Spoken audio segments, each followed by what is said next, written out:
අයිබෝන් ජයන් ජයම වෙන්නයි වාසනාව වෙන්නයි ඔබ සියලු දෙනාට ප්‍රාර්ථනා කරනවා දුවේ පුතේ.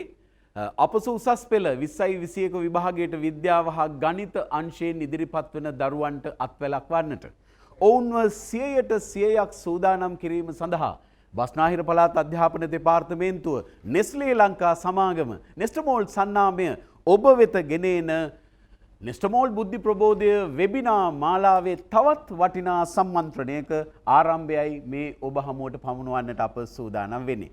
දරුවනි ඇත්තටම පසුගිය වසරේ අත්දැකීම් බලනකොට පසුගිය වසරේ මේ තිබෙන තත්ත්වය තුළ මාර්ගගත සම්මන්ත්‍රණ මාලාවක් හැටියට නෙස්ටමෝල් බුද්ධි ප්‍රබෝධය විද්‍යාව හා ගණිතාංශයේ දරුවන්ට ලබා දුන් අත්වැල පිළිබඳව බොහෝ දෙනා ප්‍රශංසාවෙන් කතා බහ කරනවා. එනිසා මේ අත්වැල ඔබටත් නොඅඩුව ලබා දීම සඳහා බස්නාහිර පළාත් අධ්‍යාපන දෙපාර්තමේන්තුව නෙස්ටමෝල් සමග එකතු වෙලා කටයුතු සංවිධානය කරන්නට වුණා. දැන් ඔබට මේ සම්මන්ත්‍රණ මාලාව එකින් එක පෙළ ගැසෙනවා, දිග හැරෙනවා. අප ආරාධනා කරන ඔබට වඩා හොඳ ප්‍රතිඵල ලබා ගන්නට මේ සම්මන්ත්‍රණ මාලාවත් එක්ක අත්වැල් බැඳ ගන්නට කියලා. අපි මේ කටයුත්ත කරගෙන යද්දී අපට මඟ පෙන්වූ, අපට දායකත්වය ලබා දුන්, අපට නායකත්වය ලබා දුන් බස්නාහිර පළාත් අධ්‍යාපන අධ්‍යක්ෂ ශ්‍රීලාල් නෝනිස් මැතිතුමන්, එවැගේම මඟ පෙන්වීමෙන් දායක වුණු අතිරේක පළාත් අධ්‍යාපන අධ්‍යක්ෂ සංවර්ධන KGN ප්‍රේමසිරි මැතිතුමන්, එවැගේම මෙහෙයවීම හා සංවිධාන දායකත්වය අපට ලබා දුන් නියෝජ්‍ය අධ්‍යාපන අධ්‍යක්ෂ විද්‍යා විෂය WS දේශප්‍රිය මැතිතුමන් සහ නියෝජ්‍ය අධ්‍යාපන අධ්‍යක්ෂකා ගණිත විෂය නායනී පෙරේරා මැතිණියගෙන් ලැබුණු සහයෝගය පිළිබඳවත් අප විශේෂයෙන් මතක් කරනවා.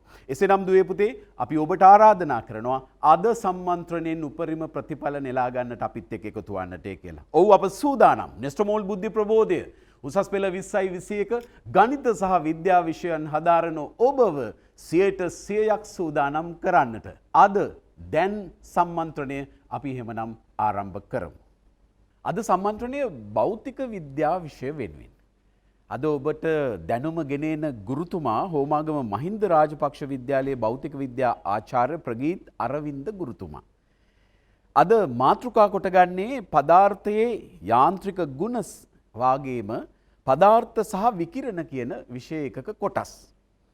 එතුමා භෞතික විද්‍යා උත්තර පත්‍ර පරීක්ෂකවරයෙක් විදිහටත් කටයුතු කරනවා. ඒ වගේම BSc උපාධිධාරියෙක්. අපි එහෙමනම් ප්‍රගීත් අරවින්ද ගුරුතුමාට අද සම්මන්ත්‍රණය ඔබ වෙනුවෙන් ගෙන එන්නට දැන් ආරාධනා කරනවා.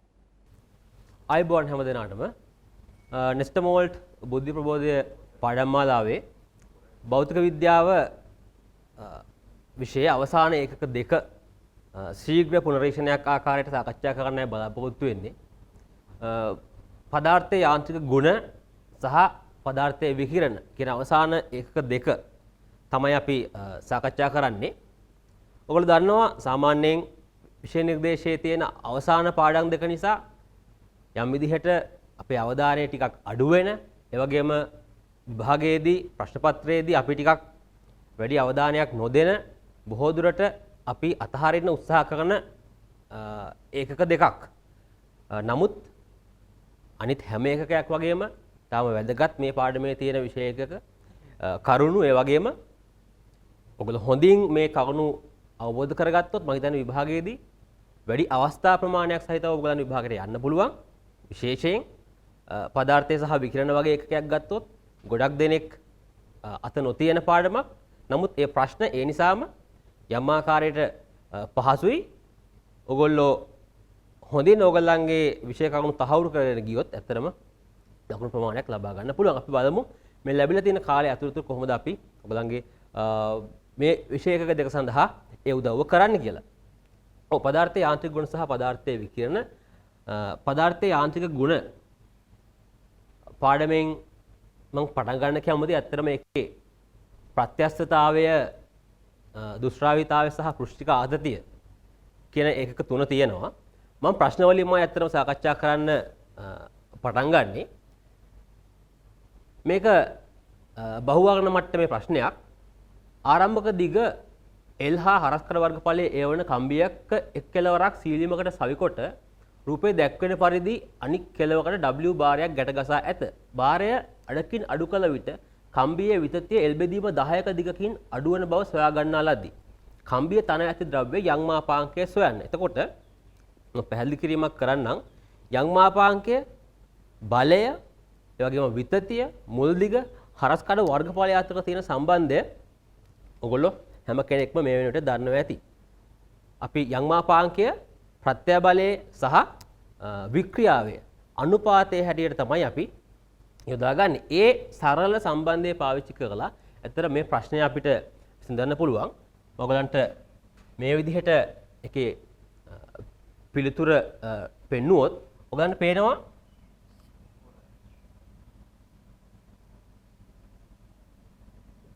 ඔයගලන්ට මෙතනදී පේනවා මේ සම්බන්ධය සකස් වෙන්නේ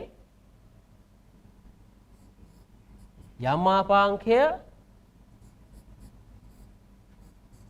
ප්‍රත්‍ය බලය බෙදීම වික්‍රියාව කියන සම්බන්ධතාවයෙන්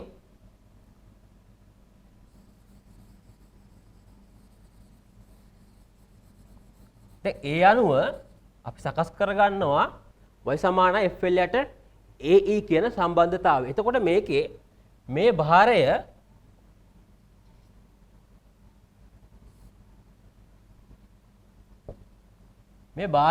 W වන නිසා පහළට W කියන භාරය පවතිනවා. එතකොට මේ කම්බිය විතතියකට ලක් වෙලා තියෙන්නේ. එතකොට මේ සම්බන්ධය අනුව අපිට පේනවා මේ අනෙකුත් සාධක නියත වෙලා තියෙන තත්ත්වයක් ඇතුළත අපිට ගන්න පුළුවන් බලය ඉදිරියට තියෙන බලය වික්‍රියාවට අනුලෝමව සමානුපාතිකයි කියලා. එතකොට මෙතන කියනවා මෙතනදී කියනවා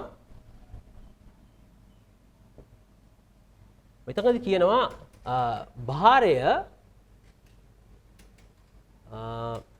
අඩකින් අඩු කරනවා කියලා. භාරය අඩකින් අඩු කරනවා කියලා. එතකොට අපිට පුළුවන් බලය සහ විතතිය සමානුපාතික වෙලා තියෙනවා නම් භාරය දෙගුණයකින් අඩු කළාම විතතිය පැහැදිලිවම දෙගුණයකින් අඩු වෙන්න අවශ්‍යයි. එතකොට මෙතනදී අපිට කියනවා මේ කම්බියේ විතතිය L බෙදීම 10ක් වෙනවා කියලා. එතකොට අපිට පුළුවන් මෙන්න මේ ආකාරයට මේ E බෙදීම 2 ඒ L බෙදීම 10ට සමාන කරලා විතතිය සඳහා ප්‍රකාශනයක් ලබා ගන්න. එතකොට ඒක මෙතනට ආදේශ කිරීමෙන් ඉතාමත් පහසුවෙන් මෙන්න මේ පිළිතුර ලබා ගන්න පුළුවන්. සරල සම්බන්ධයක්.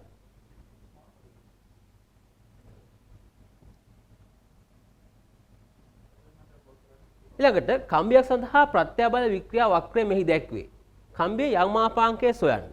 මම කැමතියි ඇත්තටම මෙතනදී ඔයගොල්ලෝ ඉගෙන ගන්න ප්‍රත්‍යබලය සහ වික්‍රියාව අතර පවතින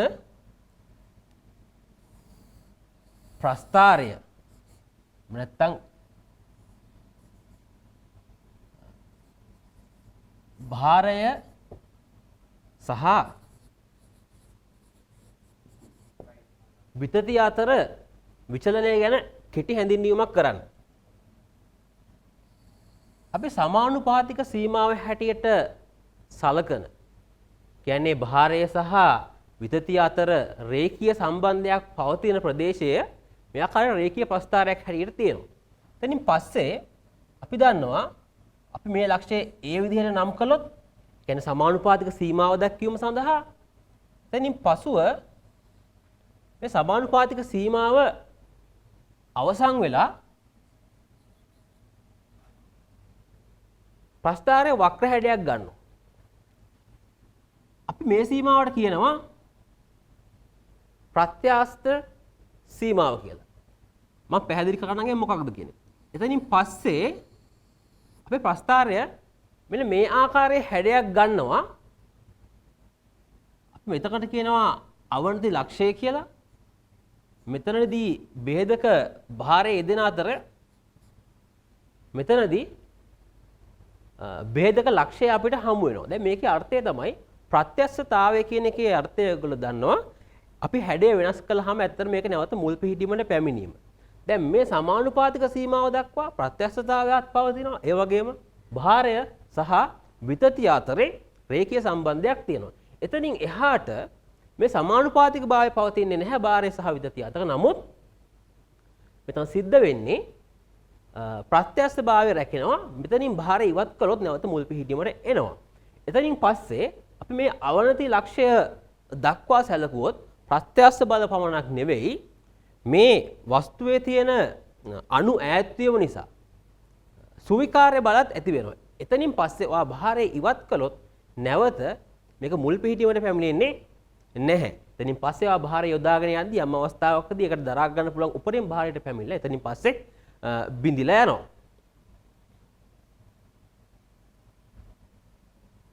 දැන් මේ කිදී කම්බියක් සඳහා ප්‍රත්‍යාබල වික්‍රියා වක්‍රය මෙහි දැක්වේ කම්බිය යම් මාපාංකයේ සොයන්න.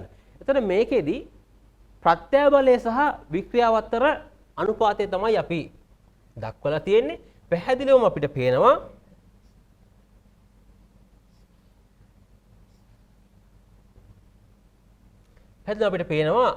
මෙන්න මේ සීමාව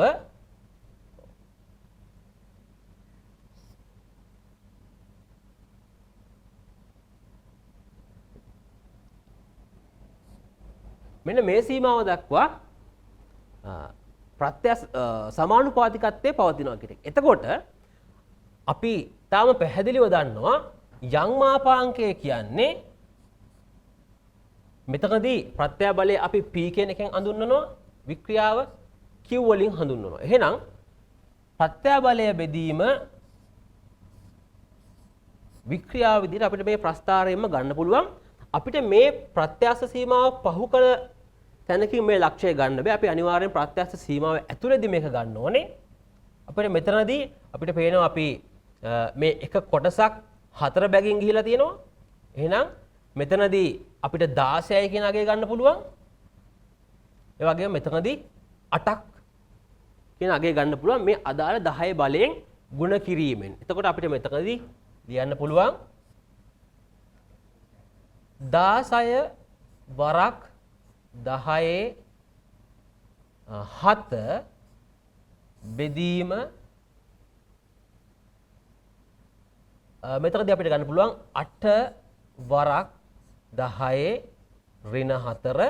එතකොට අපිට අවසාන ඒකකයත් සමගින් පිළිතුර ලියන්න පුළුවන් 2 වැඩි කිරීම 10 11යි නිව්ටන් වර්ග මීටර් කියන ආකාරයට සරලව පිළිතුර ලබා ගන්න පුළුවන්.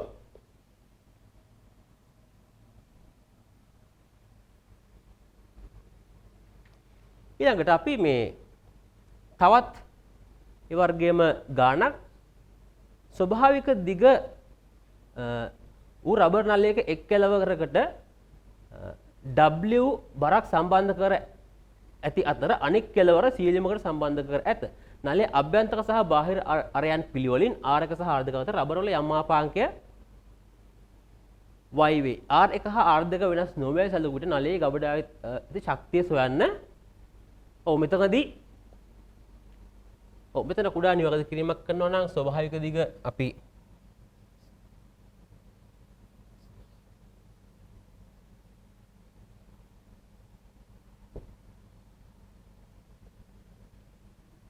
ස්වභාවික දිග L වූ රබර් නළයක එක් කෙළවරකට W බරක් සම්බන්ධ කර ඇති අතර අනික් කෙළවර සීලිමකට සම්බන්ධ කර ඇත. දැන් මෙතනදී මේකදී මේ සම්බන්ධය සඳහා හරස්කඩ වර්ගඵලය ලබා ගැනීම අවශ්‍යයි. එතනදී ඔයගොල්ලෝ හොඳින්ම දන්නවා මේ ආකාරයට අපි සැලකුවොත් මෙතනදී මෙන්න මේ අභ්‍යන්තර අරය තමයි R1න් හඳුන්වන්නේ. ඒ වගේම මේ බාහිර අරය R2න් හඳුන්වලා තියෙනවා. එතකොට හරස්කඩ වර්ගඵලය මෙන්න මේ ආකාරයට හොයාගන්න පුළුවන්. W බරක් සම්බන්ධ කරලා තියෙනවා. ඊටාම පහසුවෙන් මේ ආකාරයට විතතිය හොයාගන්න පුළුවන්. එතනින් පස්සේ අපිට අවශ්‍ය වෙනවා ගබඩාවේ ඇති ශක්තිය. ගබඩාවේ ඇති ශක්තිය සඳහාත් හුරු පුරුදු සමීකරණයක් තියෙන්නේ. එතනදී ශක්තිය සමානයි භාගයයි Fe භාරයවරක් විතතිය බෙදීම 2 කියන එකයි කියවෙන්නේ. මෙතනදී අපි විතතිය සඳහා ප්‍රකාශනයක් ලබා ගන්නවා. ඒ විතතිය සඳහා ප්‍රකාශනය මෙතනට ආදේශ කිරීමෙන් අපිට ගබඩාවේ ඇති ශක්තිය සඳහා ප්‍රකාශනය ලබා ගන්න පුළුවන්.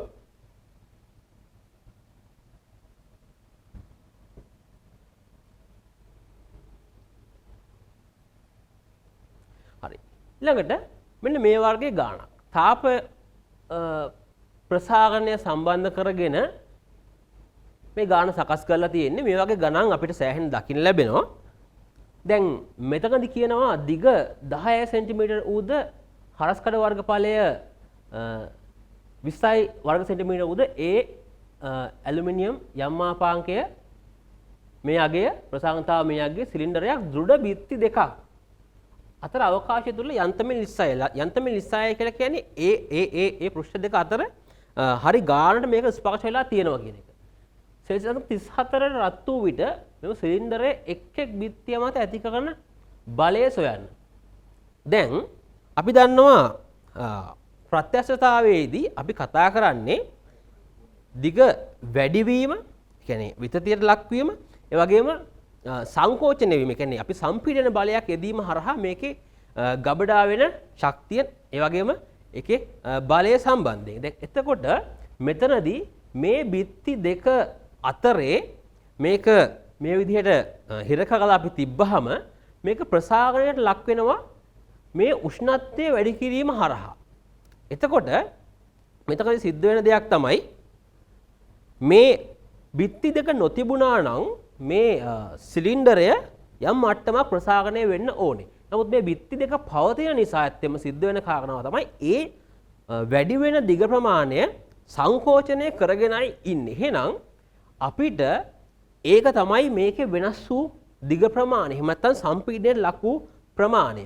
මම ආයි කිව්වොත් මේ බිත්ති දෙක නැහැයි කියලා ඔයගොල්ලෝ කල්පනා කළොත් ඒ දිග ප්‍රමාණය වැඩි වෙන්න අවශ්‍යයි. නමුත් දැන් මේක හිර කරලා තියෙන නිසා ඒ ප්‍රමාණය අනිවාර්යයෙන්ම සම්පීඩනය හැටියට පවතිනවා. ඒතකොට අපිට ඒක තාප ප්‍රසාරණය සඳහා ඒ කියන්නේ රේඛීය ප්‍රසාරණය යොදවලා ඒක හොයාගන්න පුළුවන්. අපි මේ විදිහට බැලුවොත්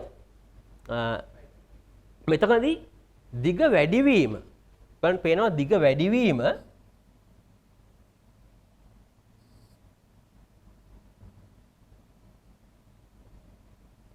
දිග වැඩිවීම මේ විදිහට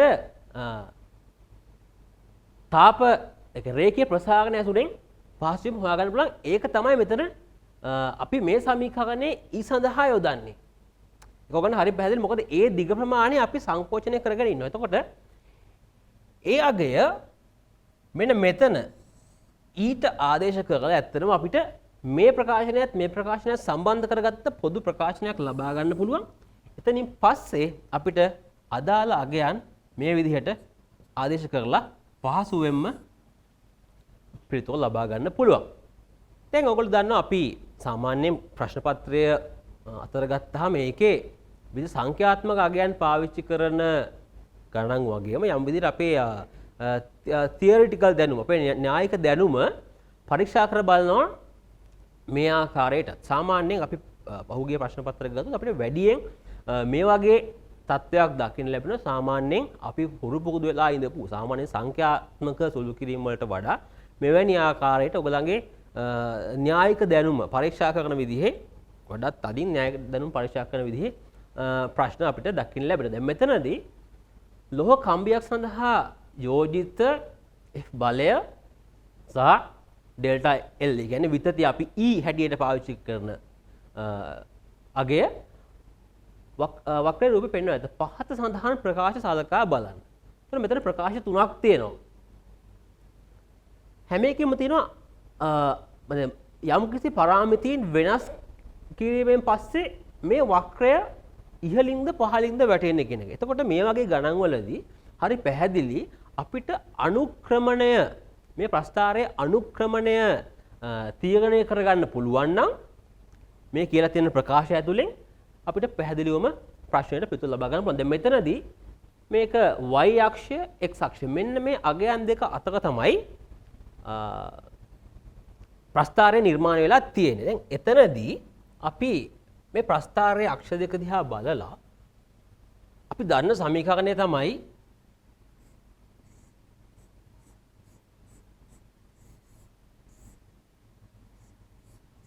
මෙතනදී නම් ඩෙල්ටා L අපි E වෙනුවට ඩෙල්ටා L දාගත්තොත්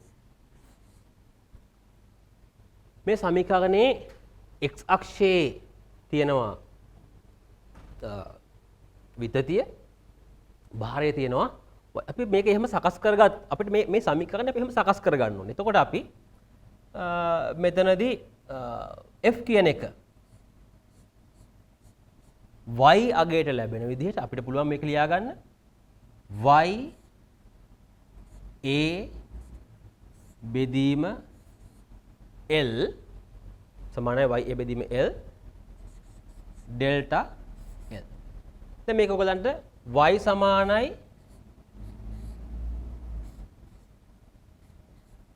m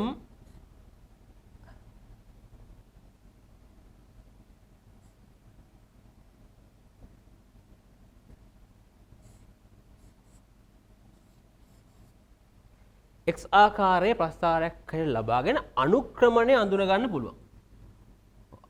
අනුක්‍රමණය අඳුන ගන්න පුළුවන්. දැන් ඒ අනුක්‍රමණය තියෙන්නේ යම් මාපාංගයේ හරස්කර වර්ගඵල සහ මුල් දිග. දැන් මෙතන තියෙන අනෙකුත් පරාමිතීන් වෙනස් නොකර වඩා අඩු හරස්කඩ වර්ගඵලයක් සහිත වෙනත් කම්බියක් භාවිතා කළහොත් ඒට අදාළ. දැන් මෙතන මෙන්න තියෙනවා හරස්කඩ වර්ගඵලය. මේ හරස්කඩ වර්ගඵලය අපි අඩු කළොත් සිද්ධ වෙන්නේ මේ අනුක්‍රමණය අඩු වෙන එක. මේ අනුක්‍රමණය අඩු වෙන එක. එහෙනම් අනුක්‍රමණය අඩු වුණා නම් මේ රේඛාව ඊට පහලින් ගමන් කරන්නයි අවශ්‍ය වෙන්නේ. ඊට කියනවා යම් මාපාංකය වඩා වැඩි. යම් මාපාංකය වඩා වැඩි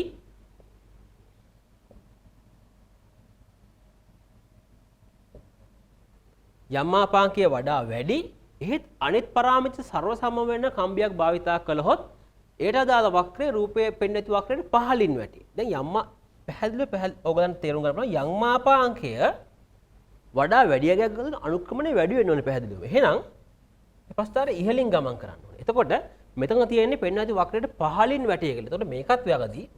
ඒ කලින්කත් වැගදී. ඊට තියෙනවා අනෙක් පරාමිති වෙනස් නොකර වඩා වැඩි දිගක් සහිත කම්බියක්. එහෙනම් දැන් පැහැදිලි දැන් මේකේ මුල් දෙක වැගදලා තියෙන නිසා අනිවාර්යෙන් අවසානික හරියන්නත් ඕනේ. මේකෙන් අපි පරීක්ෂා කළොත් මෙන්න මේ.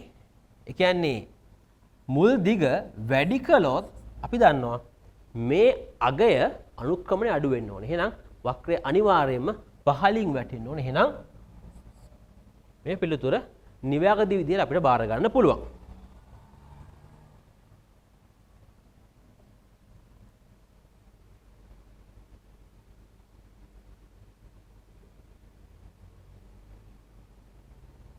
හරි. ඊළඟට අපි පදාර්ථයේ යාන්ත්‍රික ගුණ යටතේ කතා කරන්නේ පෘෂ්ඨික ආතතිය. එතකොට පෘෂ්ඨික ආතතියේදී අපිට කරුණු කීපයක් තියෙනවා. පෘෂ්ඨික ආතති බලය, ඒ වගේම අනිත් පැත්තෙන් කේශික උද්ගමනය, අමතර පීඩනය මේ විදිහේ දේවල්. දැන් සාමාන්‍යයෙන් මේ ප්‍රශ්නේ කියවනකොටම පාද 6කින් යුත් කෘමියෙක් ජල පෘෂ්ඨයක් මත සිටගෙන සිටි. සෑම පාදයකටම වෘත්තාකාර පැතලි හැඩයෙන් යුත් පතුලක් ඇති අතර එහි අරය මෙන්න මේ අගට තියෙනවා. දැන් ඔයගොල්ලෝ දැකලා තියෙනවා සමහර ජල පෘෂ්ඨ මත කෘමියන්ට ඇවිදින්න පුළුවන්. ඒ වගේම අපිට සමහර ජල පෘෂ්ඨයක් මත වඩා සැහැල්ලු වස්තුවක් පා කරන්න පුළුවන්. මේක සිද්ධ වෙලා තියෙන ඇත්තට මේ ජල පෘෂ්ඨය මත තියෙන අණු වල තියෙන අන්තර් අණුක ආකර්ෂණ බල හේතුවෙන් මේකේ පටලයක් හැටියට ක්‍රියාත්මක වීම නිසා ඇති කරන ආතති බලය. ඒක ප්‍රයෝජනයට අරගෙන තමයි මේ කියන දේවල් සිද්ධ වෙන්නේ. දැන් මෙතනදී මේ පාද 6කින් යුත් කෘමියෙක් ජල පෘෂ්ඨයක් මත සිටගෙන ඉන්නකොට සෑම පාදයකටම වෘත්තාකාර පැතලි පතුලක් තියෙනවා නම් ඔබ දන්නා ඕන වෙලාවක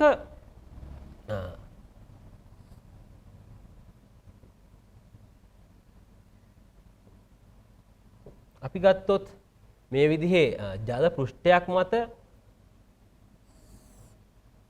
යම් කිසි දිගක් අපි සැලකුවොත් එක මත අපි එක් පසකට ඇති වෙන පෘෂ්ඨික ආතති බලය මේ දිග L නම් අපි මේ බලය ඒ වගේම පෘෂ්ඨික ආතති සංගුණකය T විදිහට අපි ගත්තොත් මේ බලය වෙන්නේ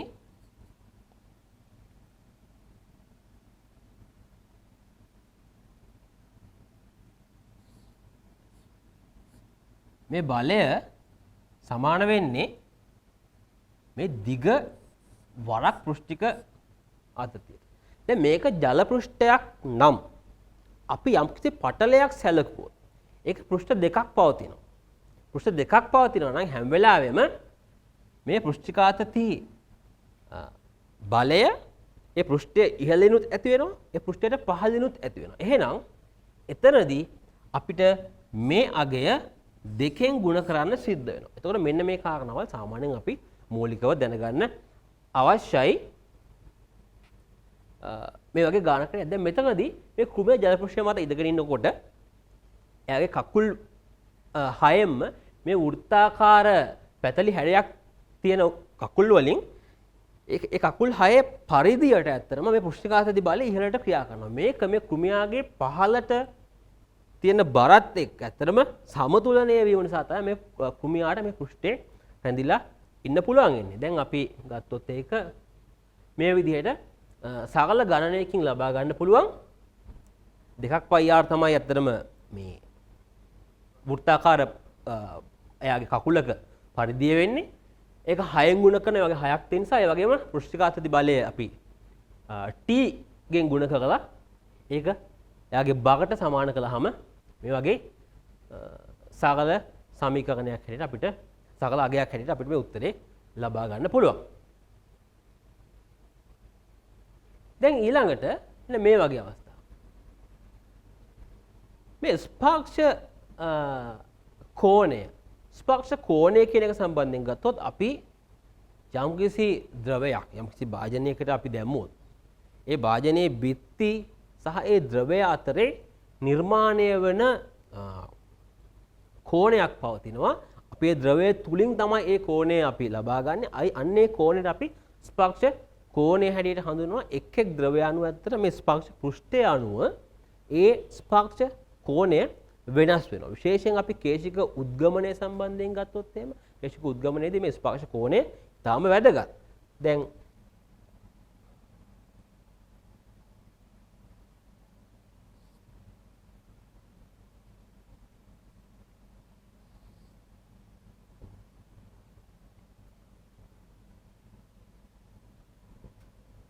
මේකෙදී පේනවා මේක මේ A ද්‍රවය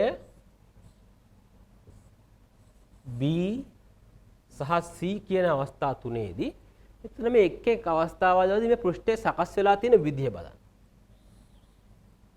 මේ ආකාරයට තමයි මේක සකස් වෙලා තියෙන්නේ. මෙතනදී මෙන්න මේ විදිහට අපි ඒක දක ගන්නවා. වගේම මෙතනදී මෙන්න මේ විදිහට. දැන් වෙනස් ද්‍රවයන් තුනක ගිල්ලන ලද සරසම් වීදුරු කේශික නල තුනක් උදාහරණ පෙන්වන ඇත පිළිවෙලින් මෙම අවස්ථා තුන සඳහා ස්පර්ශ කෝණයන් වන θ A, θ B සහ θ C පිළිබඳ පාසඳහන් කුමක් නිමැරදීද? මම කිව්වා ස්පර්ශ කෝණය කියන එක අපි මනින්නේ ද්‍රවය තුලින්. මොකද දැන් මේ ස්පර්ශ වෙලා තියෙන තැන අනුමත ඔකට පේන කෝණ දෙකක් අපිට සලකන්න පුළුවන්. දැන් අපි ගත්තොත් ඔකට පේනවා මෙන්න මේ විදිහට. දැන් මෙතනදී ද්‍රවය තුලින් මනින කෝණය කියලා කියන්නේ මෙන්න මේක. මෙන්න මෙතනදී. දැන් අපිට බාහිර කෝණයකුත් බලන්න පුළුවන්. අපි ඒ ගැන ප්‍රවේශම් වෙන්න අවශ්‍යයි හැමතිස්සෙම ද්‍රවය තුලින් මනින්න. එතකොට මෙතනදී අපිට බලන්න ද්‍රවය තුලින් මැන්නොත් අංශක 90ක කෝණයක් අපිට දැක් ගන්න ලැබෙනවා. මෙතනදී අපි ද්‍රවය තුලින් මැන්නොත් මෙන්න මේ පැත්තෙන් බලනවා අපි.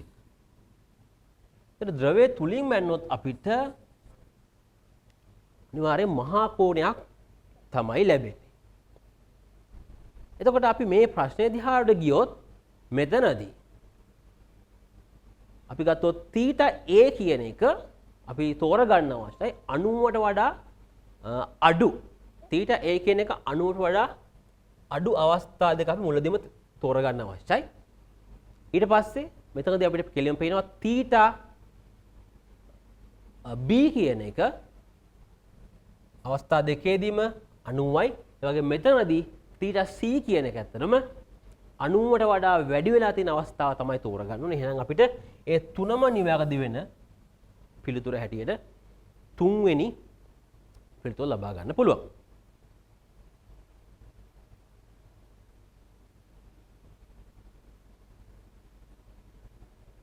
හරි.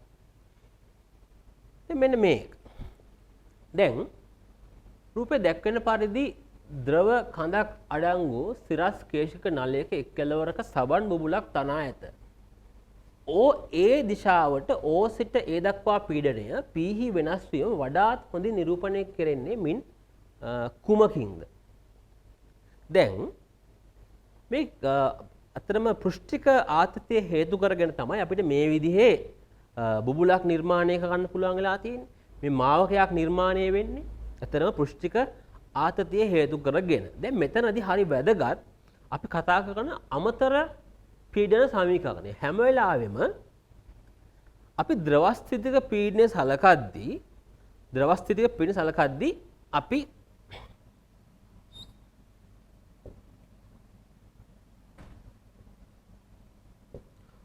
අපි ද්‍රව ස්ථිතික පීඩනය සලකනකොට දැන් හිතන්න අපි මේ වගේ භාජනයක් තුලට අපි ජලය පුරවලා තියෙනවා කියලා. ජලය පුරවලා තියෙනවා. දැන් අපි මේ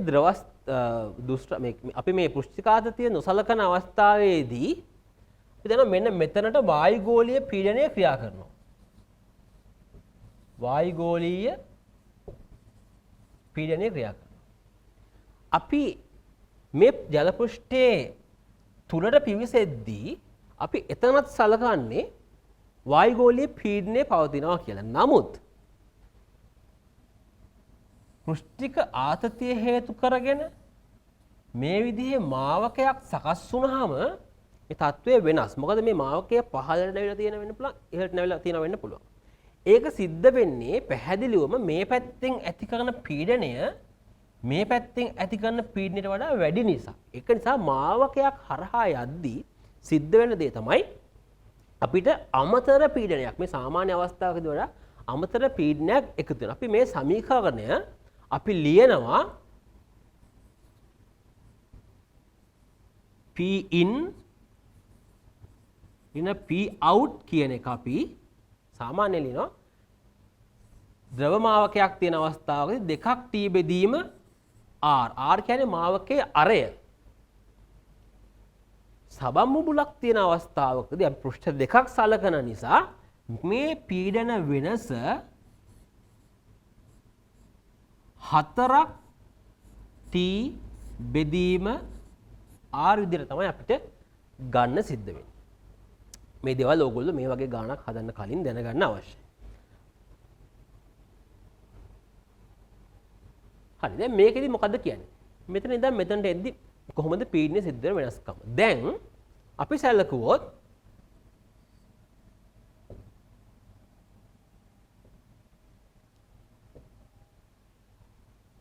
මෙතන ඉඳන් අපි පහළට එනකොට දැන් බලන්න මේ මාවකයේ මේ පැත්තට වක්‍ර වෙලා තියෙනවා. දැන් මෙතනට වායුගෝලීය පීඩනය එදිලා තියෙනවා. නමුත් මේ පැත්තට එද්දි පීඩනය ක්ෂණිකව වැඩි වෙනවා.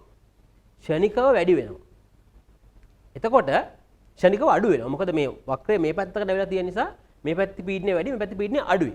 එහෙනම් අපි තෝරගන්න ඕනේ මෙතනදී ක්ෂණිකව පීඩනය අඩු වෙන. ක්ෂණිකව පීඩනය අඩු වෙන අවස්ථාවල් අපිට තියෙනවා. මේ පස්තාරෙත් තියෙනවා, මේ පස්තාරෙත් තියෙනවා, මේකෙත් තියෙනවා, මේ තුනේ හතරෙම තියෙනවා. ක්ෂණිකව පීඩනය පහළ වෙනවා. ඊට පස්සේ දැන් මෙතනින් මේ ද්‍රවය තුලින් පහළට යනකොට අපි දන්නවා P සමානයි H rho G අණුව. P සමානයි H rho G අණුව තමයි මේක වෙනස් වෙන්නේ ද්‍රවස්ථිතික පීඩනය. එහෙනම් හරිම පැහැදිලි උසත් එක්ක රේඛීය සම්බන්ධයක් තියෙන්නේ. මොකද මේ දෙන්න නියත නිසා. එහෙනම් අපි මේක සාමාන්‍යයෙන් දන්නවා. මොකද ද්‍රවයක් තුලින් පහළට එද්දී පීඩනය රේඛීය ආකාරයට වැඩි වෙන්න අවශ්‍යයි. එහෙනම් මෙතන අපි ගත්තොත් එහෙම අපිට පේනවා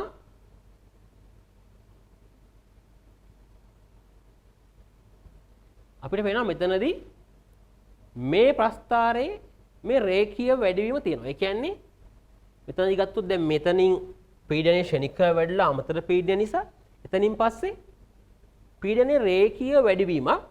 එතනින් පස්සේ මෙන්න මේ ස්ථාන දෙක ගැන අපිට මොකද්ද කියන්න තියෙන්නේ? මෙන්න මේ ස්ථාන දෙකේදී මේ පැත්තේ මේ පැත්තට වක්‍ර අතර මේ පැත්තේ පීඩනය අඩුයි, මේ පැත්තේ පීඩනය වැඩි.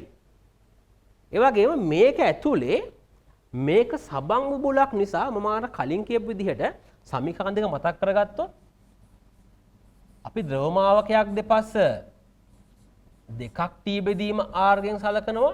නමුත් අපි සබන් බුබුලක් තිබ්බොත් පෘෂ්ඨ දෙකක් තියෙන නිසා හතරක් T බෙදීම R තමයි සලකන්නේ. එහෙනම් අපිට පැහැදිලි සබන් බුබුල ඇතුලේ අභ්‍යන්තර පීඩනය මෙතනට වඩා වැඩි. හැබැයි ඒ නැතත් මේ පැත්තට මේක වක්‍ර වෙලා තිබීමෙන් අපිට ඒක වටහා ගන්න පුළුවන්. එහෙනම් ශනික පීඩන වැඩිවීමක්. දැන් මේ ප්‍රස්තාව දෙක තමයි අපිට තියෙන්නේ වැඩිපුර කල්පනා කරලා බලන්න. මොකද මෙතකදී අපිට පේනවා මේක නැවත ඒ යගේට වෙන නමුත් මෙතන ඊට වඩා ඉහළ යගෙන. එහෙනම් හරියම පැහැදිලි අපි මේ ප්‍රස්තාරය තෝරගන්න අවශ්‍යයි කියන එක.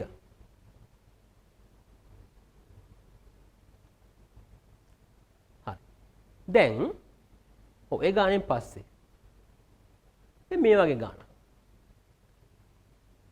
නූලකින් සැදි පුඩුවක් ද්‍රව පටලයක් මත. දැන් ද්‍රව පටලයක් කියන වචනේ අපි දාපු ගමන් අපි ඔළුවේ තියාගන්න ඕන දේ තමයි මෙතනදී අනිවාර්යයෙන්ම පෘෂ්ඨඝාතති බල දෙකක් මේ පෘෂ්ඨ දෙක හරහා ඇති වෙනවා කියන එක. එතකොට පුඩුව ඇතුළත කොටස ඉවත් කළ විට රූපේ පෙනෙන අයුරු පුඩුවේහි R අරයක් සහිතව පුඩුවේ හැඩය R අරයක් සහිතව වෘත්තාකාර වේ.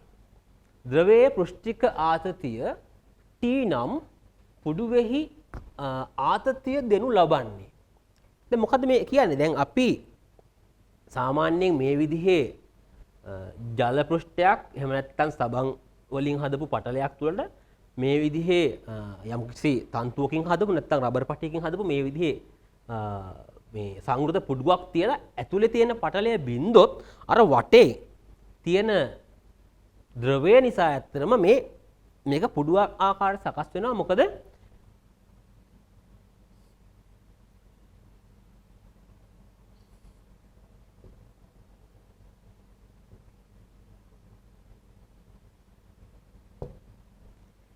මොකද මේ හැම පැත්තෙම පෘෂ්ඨික ආතති බල ඇති වෙන නිසා මේ විදිහට මේක සකස් වෙනවා. ඒ විතරක් නෙමෙයි මේ තියෙන තන්තුව ආතතියකට ලක් වෙන අපෙන් අහන්නේ ඉවත් කළ රූපේන ආකාරයේ පුඩුවේ හැඩය අරයක් සහිත වෘත්තාකාර වේ. ද්‍රවයේ පෘෂ්ඨික ආතතිය T නම් පුඩුවේහි ආතතිය දෙනු ලබන්නේ. එතකොට මේක සරලව අපිට හදාගන්න පුළුවන් මෙහෙම. දැන් මෙන්න මේ ආකාරයට.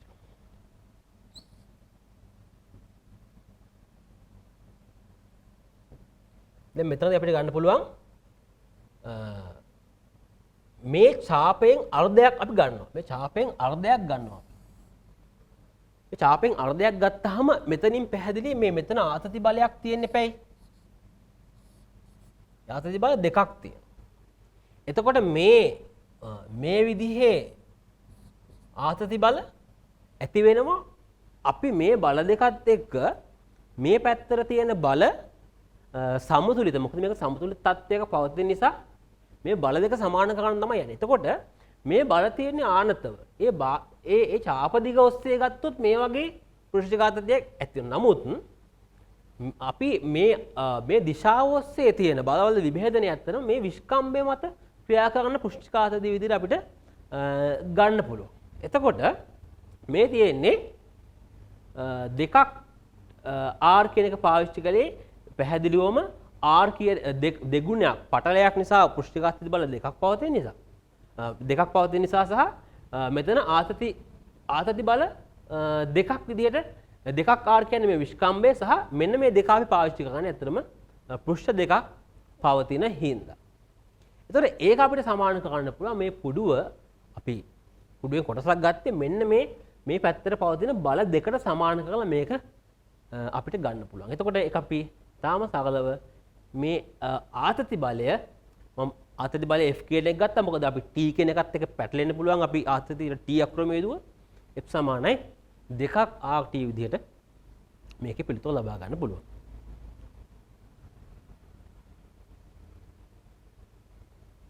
හරි. දැන් ඊළඟට අපිට තියෙන්නේ දුෂ්‍රාවිතාව ආශ්‍රයෙන් කතා කරන්න. දුෂ්‍රාවිතාවය කියන එක අපි සැලකුවොත් ඒක මේ විදිහේ දෙයක්. දැන් අපි සාමාන්‍යයෙන් තරල ගති විද්‍යාව ඒ වගේම අපි සාකච්ඡා කරද්දී මේ ද්‍රවස්ථිතික පීඩනය අපි සලකන්නේ මේ දුෂ්‍රාවි බල රහිත ද්‍රව සම්බන්ධ. දුෂ්‍රාවි බල පවතිනවා කියලා කියන්නේ ඇත්තට මේ ද්‍රවයක ස්තර අතරේ. අපි ද්‍රවයක් ගත්තොත් අපි දුෂ්‍රාවිතාවය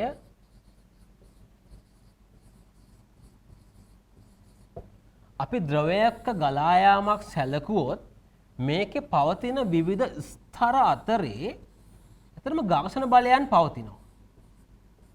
ඝර්ෂණ බලයන් පවතිනවා. ඒ වගේම ඒක යම්කිසි පෘෂ්ඨයක් ඔස්සේ නම් ගලා යන්නේ ඒ පෘෂ්ඨය හා මේ ද්‍රවය අතරත් ඝර්ෂණ බල හට ගන්නවා. ඒ ඝර්ෂණ බල හට ගැනීම නිසා ඇත්තෙම සිද්ධ වෙන දෙයක් තමයි මේ ද්‍රවය ගලා යාමේ බාධා ඇති වෙනවා. ඒකෙන් අපි සාමාන්‍යයෙන් වඩා උකු ද්‍රවයක් සැලකුවොත් අපි සාමාන්‍ය මීපැණි වගේ ද්‍රවයක් සැලකුවොත් ඔක දන්නවා ඒක අපි භාජනයකින් වත් කරනකොට ඒක ජලය වගේ පහසුවෙන් ගලා එන්නේ නැහැ. මොකද ඒක දුෂ්‍රාවිතාවය වඩා වැඩි නිසා. එතකොට මෙතනදී මේ අපි ගත්තොත් ස්පර්ශීය ප්‍රත්‍යය බලයක් ඇති වෙනවා මේ ද්‍රව ස්තරය මත. ඒතර මේ හරස්කඩ වර්ගඵලය අපි A කියලා සැලකුවොත් ඒක මත ඇති වෙන මේ දුෂ්‍රාවි ප්‍රත්‍යය බලය F බෙදීම A කියලා අපි සලකනවා. ඒක අපි මේ විවිධ ස්තරවල ප්‍රවේගය ගත්තොත් මේ සම්බන්ධ වෙලා තියෙන පෘෂ්ඨයේදී වේගය ශුන්‍යයි සලකන්නේ. එතන ඉඳන් ප්‍රවේගය වැඩි වෙලා යනවා. එතකොට මේ දුර අපි සැලකුවොත් මේ ස්තර දෙකක් අතරේ පවතින දුර සහ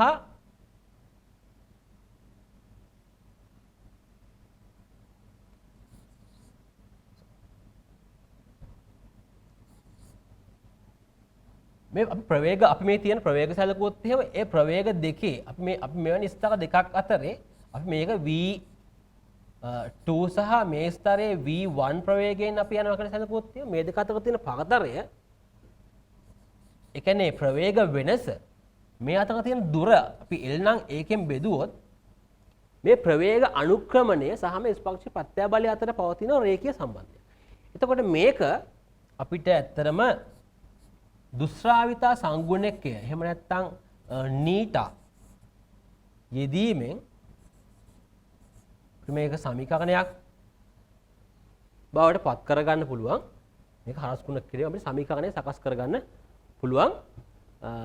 මේ දුෂ්‍රාවිතාවය ආශ්‍රයෙන් ගැටලු විසඳීමේදී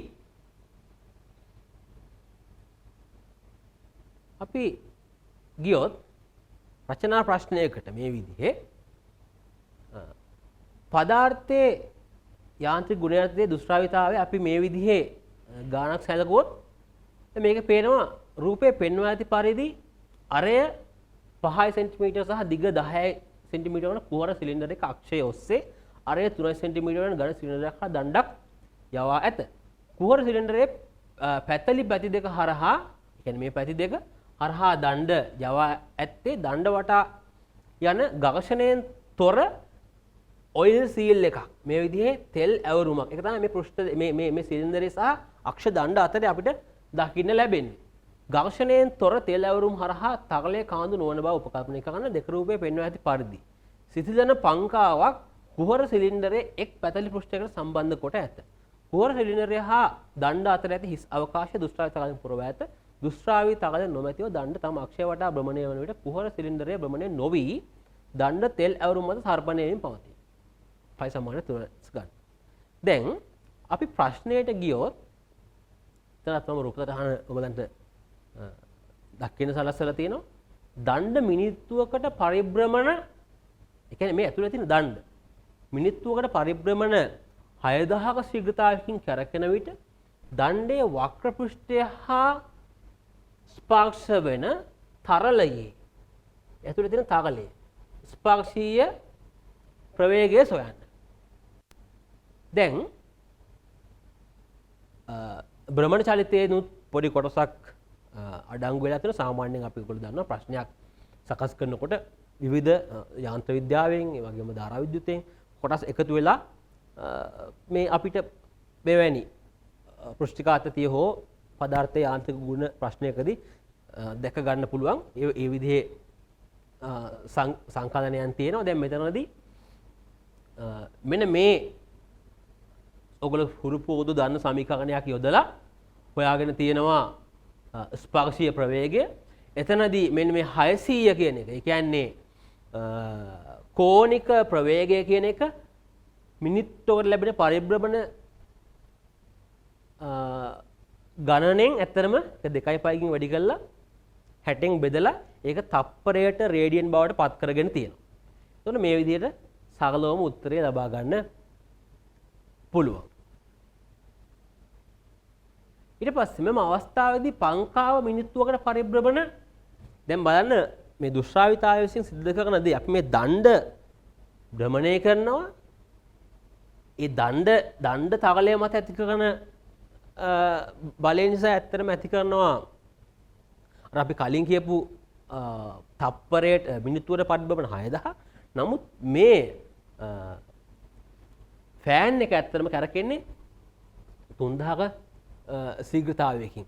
මොකද දුෂ්ටාවි බල නිසා. එතකොට තගල ස්තරයක තිබිය හැකි අම ස්පර්ශීය ප්‍රවේගය ගත්තොත් මේ අගයන්ගෙන් ඒ වගේම මෙතන මේ තියෙන පංකාව මිනිත්තුවකට පරිභ්‍රමණ 3000 කියන අගයන්ගෙන් ලබාගෙන තියෙනවා සරලවම මෙතනදී මේක ගුණ වෙන්නේ ඇත්තනම 300න් ඒකත් අර විදිහටම අර 2.5කින් ගුණ කරලා 60න් බෙදීමෙන් තමයි මේ අගය අපි ලබාගෙන තියෙන්නේ. ඔව් තගලයෙන් කුහර සිලින්ඩරය මත යෙදෙන දුෂ්ටාවි බලය නිර්ණය කරන්න. තගලයේ දුෂ්ටාවිතා සංගුණකය 2යි සහ තගලයේ දුෂ්ටාවිතා සංගුණකය 2යි නිව්ටන් තප්පර මීටරයට. එතනින් පස්සේ කියනවා තගලයේ දුෂ්ටාවිතා සංගුණකය මෙන්න මෙයාගේ දක්වා අඩු වූ විට භාවිතා කළ තගලය ඉවත් කර නව තගලයෙන් නැවත පිරවිය යුතුයි. මේකට හේතු කුමක්ද? අපි දැන් මේකෙදි ගත්තොත් ඔව් හුරු පොදු සමීකරණයක් පාවිච්චි කරලා ඇත්තටම දුෂ්ටාවි බලය නිර්ණය කරලා තියෙනවා සංගුණකය 2යි. ඒ වගේම මෙතනදී වර්ගඵලය මම මේක නැවත ඔයගලන්ට පෙන්නුවොත් මේ තරලය ස්පර්ශ වෙන වක්‍ර පෘෂ්ඨයේ වර්ගඵලය ඇත්තටම සිලින්ඩරයක වක්‍ර පෘෂ්ඨ වර්ගඵලයෙන් ලබා ගන්න අවශ්‍යයි 2πr මේ දිගෙන් ගුණ කරලා. ඒක ඔයගලන්ට ගැටලුවක් නම් ඒක මම නැවත පෙන්නුවේ. මෙතනදී මම එක පෙන්නලක් තියෙනවා ඒ ලම්බකව පවතින වක්‍ර පෘෂ්ඨයේ වර්ගඵලය මේ ආකාරයට ලබාගෙන තියෙනවා. ඒකක සඳහා සුළු කිරීම අපි අමතක නොකර කරන්න අවශ්‍යයි. එතනින් පස්සේ ඒක දිගෙන් වැඩි කරලා තියෙනවා. ඒකත් ඒකක ලබාගෙන තියෙනවා. 18න් ගුණ කරලා තියෙනවා. අපි යොදාගත්ත ස්පර්ශීය ප්‍රවේගය මේ විදිහට අපි බලය ලබාගෙන තියෙනවා.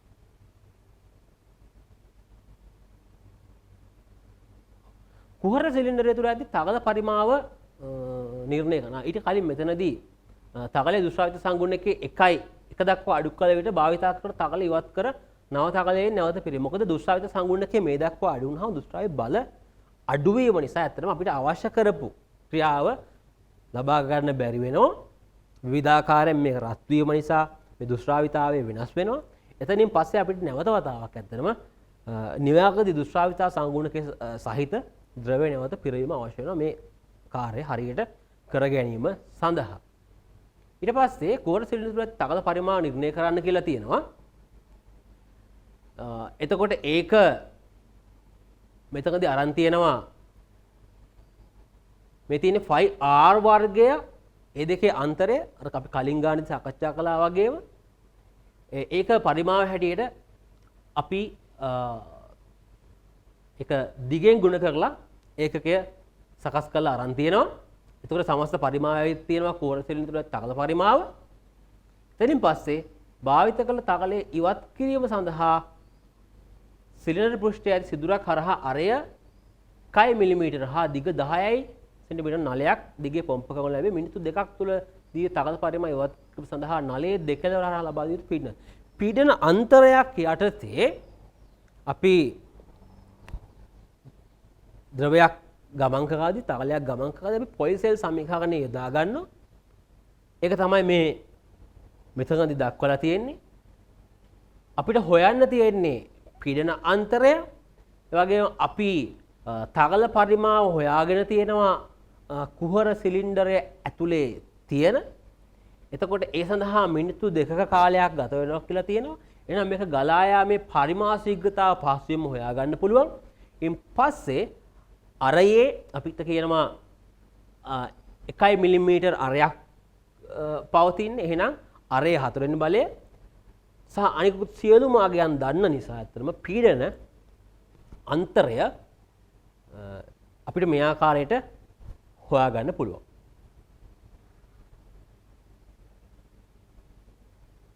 හරි. දැන් අපි ඊළඟට එළඹෙනවා ඇත්තටම පදාර්ථය හා විකිරණ පාඩමට.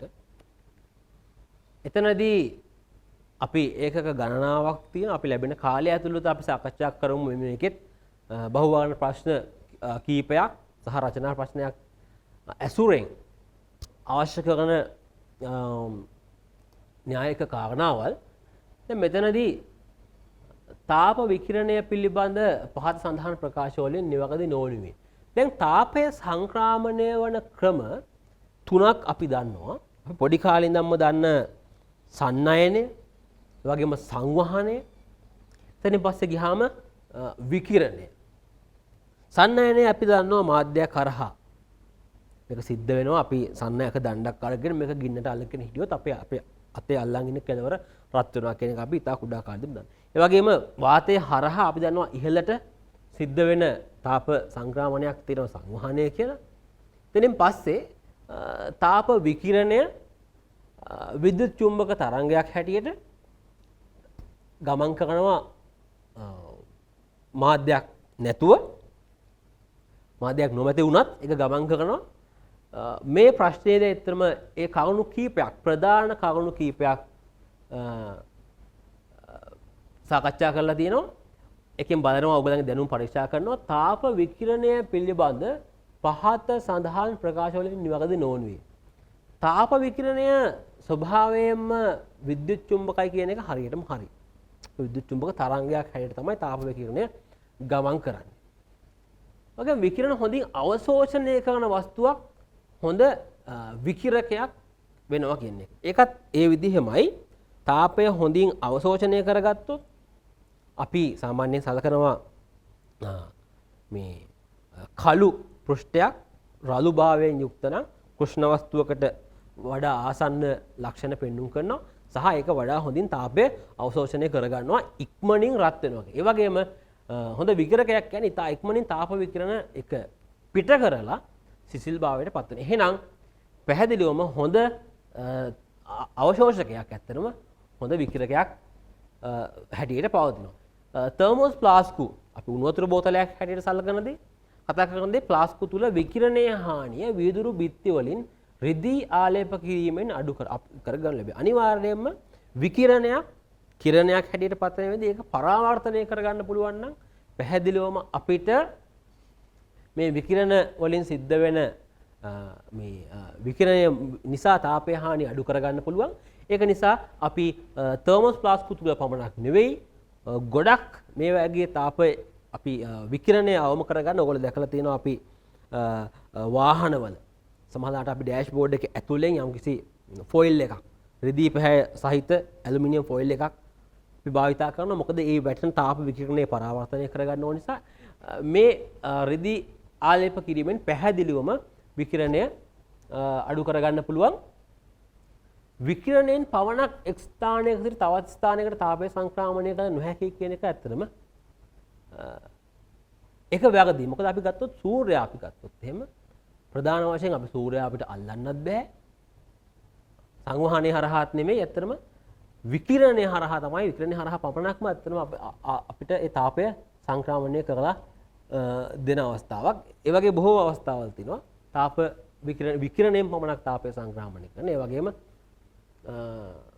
හිරුවැලි ඇති උෂ්ණ ස්ථාන සඳහා සුදු ඇඳුම් නිර්දේශ කරන්නේ. මේක ජනප්‍රිය අපි හැමෝම දන්න අවස්ථාවක්. අපි දන්නවා ටෙස්ට් ක්‍රිකට් අපි සැලකුවොත් එහෙම අපි සුදු ඇඳගෙන ක්‍රීඩා කරන්නේ. මොකද වැඩි කාලයක් දහවල් කාලයේ ක්‍රීඩාව කෙරෙන නිසා ඇත්තටම මේ පරාවර්තනය මේ ලැබෙන විකිරණ පරාවර්තනය කිරීම නිසා ඇත්තටම අවශෝෂණය අඩු කර ගැනීමට ඒක යොදලා තියෙනවා. ඒක පැහැදිලිවම නිවැරදි. එහෙනම් මෙතනදී නිවැරදි ප්‍රකාශය නිවන්නේ ඇත්තටම 4 වෙනි එක විකිරණයෙන් පමණක් එක් ස්ථානයක සිට තවත් ස්ථානයකට තාපය සංක්‍රමණය කළ නොහැකි කියන එක. ඔව්.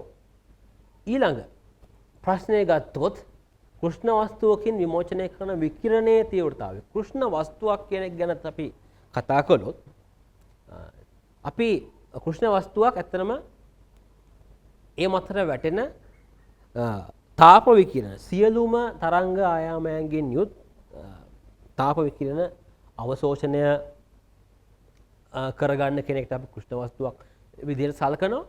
එතකොට විමෝචනය ඒ වගේම කෘෂ්ණ වස්තුවකින් විමෝචනය කරනවා විවිධ තරංග ආයාමයන්ගෙන් යුත් විකිරණ. මේක අහන්නේ කෘෂ්ණ වස්තුවකින් විමෝචනය කරන විකිරණයේ තීව්‍රතාවය තරංග ආයාම සමග වෙනස් වෙන ආකාරයේ රූපය දැක්වේ. කෘෂ්ණ වස්තුවේ උෂ්ණත්වය වැඩි වෙන රූපෙම තීව්‍රතාවය. ඔව්. ඒකේ රූපය මම මේ විදිහට එන්නොත්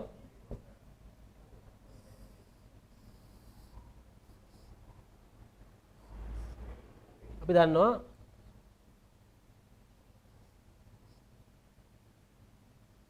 මේ විදිහේ වක්‍රයක් අපිට ලැබෙනවා. මෙන්න මෙතනදී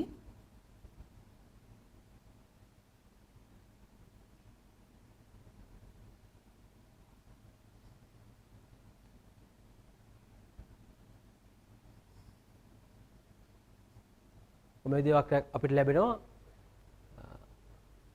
විකිරණයේ තීව්‍රතාවය සහ තරම අපි තීව්‍රතාවය සහ තරංග ආයාමය අතර ප්‍රස්ථාරය මෙහෙම අඳිද්දී කෘෂ්ණ වස්තුවේ උෂ්ණත්වය වැඩි වන විට මෙන්න මේ උපරිම තීව්‍රතාවය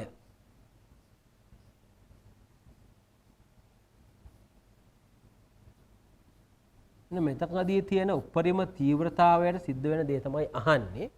දැන් අපි උදාහරණයක් හැටියට ගත්තොත් මේක කෙල්වින් 1000ක විතර අගයක් නම් කෙල්වින් 2000ක විතර අගයක් වෙනකොට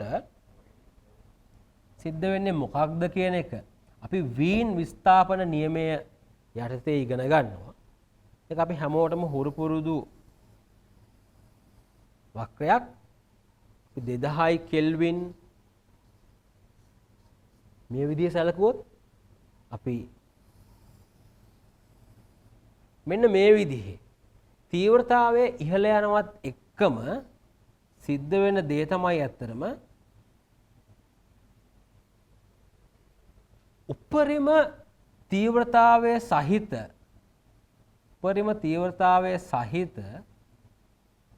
විකිරණයේ තරංග ආයාමය ක්‍රමයෙන්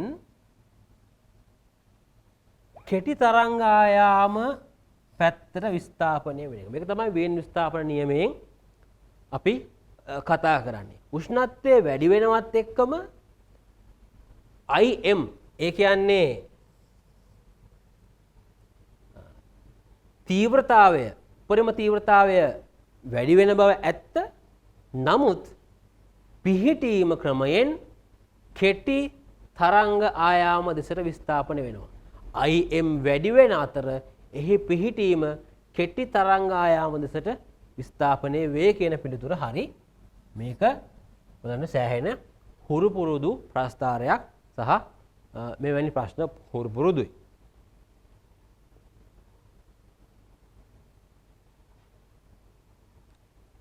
එතනින් පස්සේ උෂ්ණත්වය Tk වෙන කෙල්වින් T වන උෂ්ණ වස්තුවක් මෙන්න මේ පමණ ශීඝ්‍රතාවයකින් ශක්තිය විකිරණය කරයි. උෂ්ණත්වය 2යි T කෙල්වින් හිදී එහි ඒ ශක්තිය විකිරණය කරන ලබන ශීඝ්‍රතාවය කොපමණද කියන දේ ප්‍රශ්නය අහනවා. අපි දන්නවා දැන් මෙතනදී අපි පාවිච්චි කරන සමීකරණය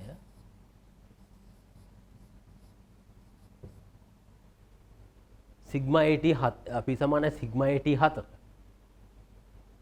නමුත් අපෙන් මේ වෙනත් කිසිම සාධකයක් වෙනස් වෙන බව කියන්නේ නැහැ. ඒක නිසා අපි මෙවැනි ගානකදී ඒ නියතව පවතින දේවල් නියත හැටියටම සලකන එක තමයි වඩා උචිත වෙන්නේ. එතකොට අපිට ගත වෙන කාලය අඩු කරගන්න පුළුවන්. අපි මෙන්න මේ කාරණාව පමණක් සැලකීම ප්‍රමාණවත්. මේ විකිරණය කරනු ලබන ශීඝ්‍රතාවය නිරපේක්ෂ උෂ්ණත්වයේ 4 වෙනි බලයට සමානුපාතිකයි කියන කාරණාව විතරක් දැනගන්න එක අපිට ප්‍රමාණවත් මේ ගන්න හදන්න. එතකොට මෙතකදී කියනවා 10යි මිලි වොට් ශීඝ්‍රතාවකින් ශක්තිය විකිරණය කරනවා කියලා. ඉතින් අපි අවස්ථා දෙකට සමීකරණ දෙකක් ලියනවා. එතකොට මෙතනදී 10යි 10 අපි අනුලෝම සමානුපාතිකය කියලා ගත්තොත් පළවෙනි අවස්ථාවේදී T ගේ 4 වෙනි බලයට ඊළඟ අවස්ථාවේදී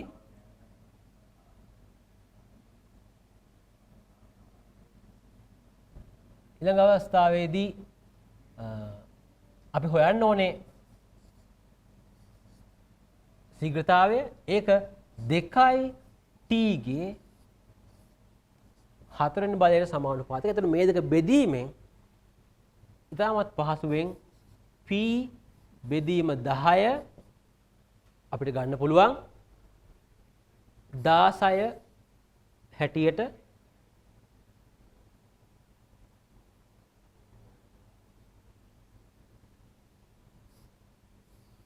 එහෙනම් P සමානයි 160යි මිලි වොට් කියන එක බොහොම පහසුවෙන් ගන්න පුළුවන්. ඒ නිසා අවස්ථා දෙකක් තියෙනවා. අපි සමානුපාතික විතරක් පාවිච්චි කරලා ඒ අවස්ථා දෙක බෙදලා මෙයාගෙන් ලබා ගන්න පුළුවන්.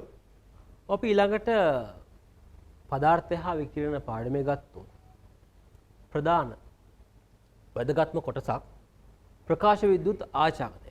ප්‍රකාශ විද්‍යුත් ආචාරණය ගැන විවිධ ප්‍රශ්න, රචනා ප්‍රශ්න, ඒ වගේම බහුවර්ණ ප්‍රශ්න සෑහෙන අපිට ප්‍රශ්න පත්‍රය ඇතුලේ දැක ගන්න පුළුවන්. දැන් මේ ප්‍රශ්නයට ප්‍රවිෂ්ඨ වෙන කලින් අපි යම් විදිහකට ප්‍රකාශ විද්‍යුත් ආචාරණය සම්බන්ධයෙන් සාකච්ඡා කරමු. අපි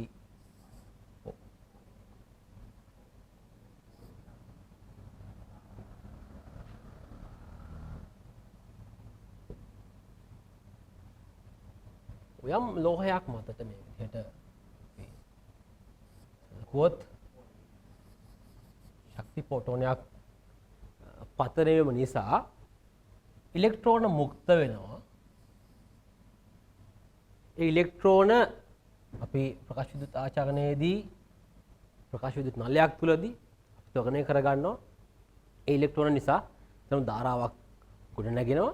දැන් අපි මේ ප්‍රශ්නය දිහා බැලුවොත් ප්‍රකාශ විද්‍යුත් ආචාරණය පිළිබඳ කර ඇති පහත් සඳහන් ප්‍රකාශන සලකා බලන්න කියන එක ඇතුළේදී පතන ආලෝකයේ තීව්‍රතාවය සමග විමෝචනය වන ඉලෙක්ට්‍රෝන සංඛ්‍යාව වැඩිවීම කියන එක අපි අනිවාර්යයෙන්ම දන්න කාරණාවක්. මොකද මේ එක් පතනය වෙන මේ ආලෝක ෆෝටෝනයක් කරහා ඉලෙක්ට්‍රෝනයක් මුක්ත කරනවා. ඒ තීව්‍රතාවය ඉහළ යනවා කියලා කියන්නේ පතනය වෙන ෆෝටෝන සංඛ්‍යාව ඉහළ යනවා. එතනින් ඉලෙක්ට්‍රෝන සංඛ්‍යාව වැඩි වෙනවා. නමුත් පතන වෙන ආලෝකය තීව්‍රතාවය සමග විමෝචනය වන ඉලෙක්ට්‍රෝන වල උපරිම ප්‍රවේගය වැඩි වෙනවා කියන කාරණාව. ඒ උපරිම ප්‍රවේගය වැඩි වෙන්නේ මේ වැටෙන ආලෝකයේ අපි ගත්තොත්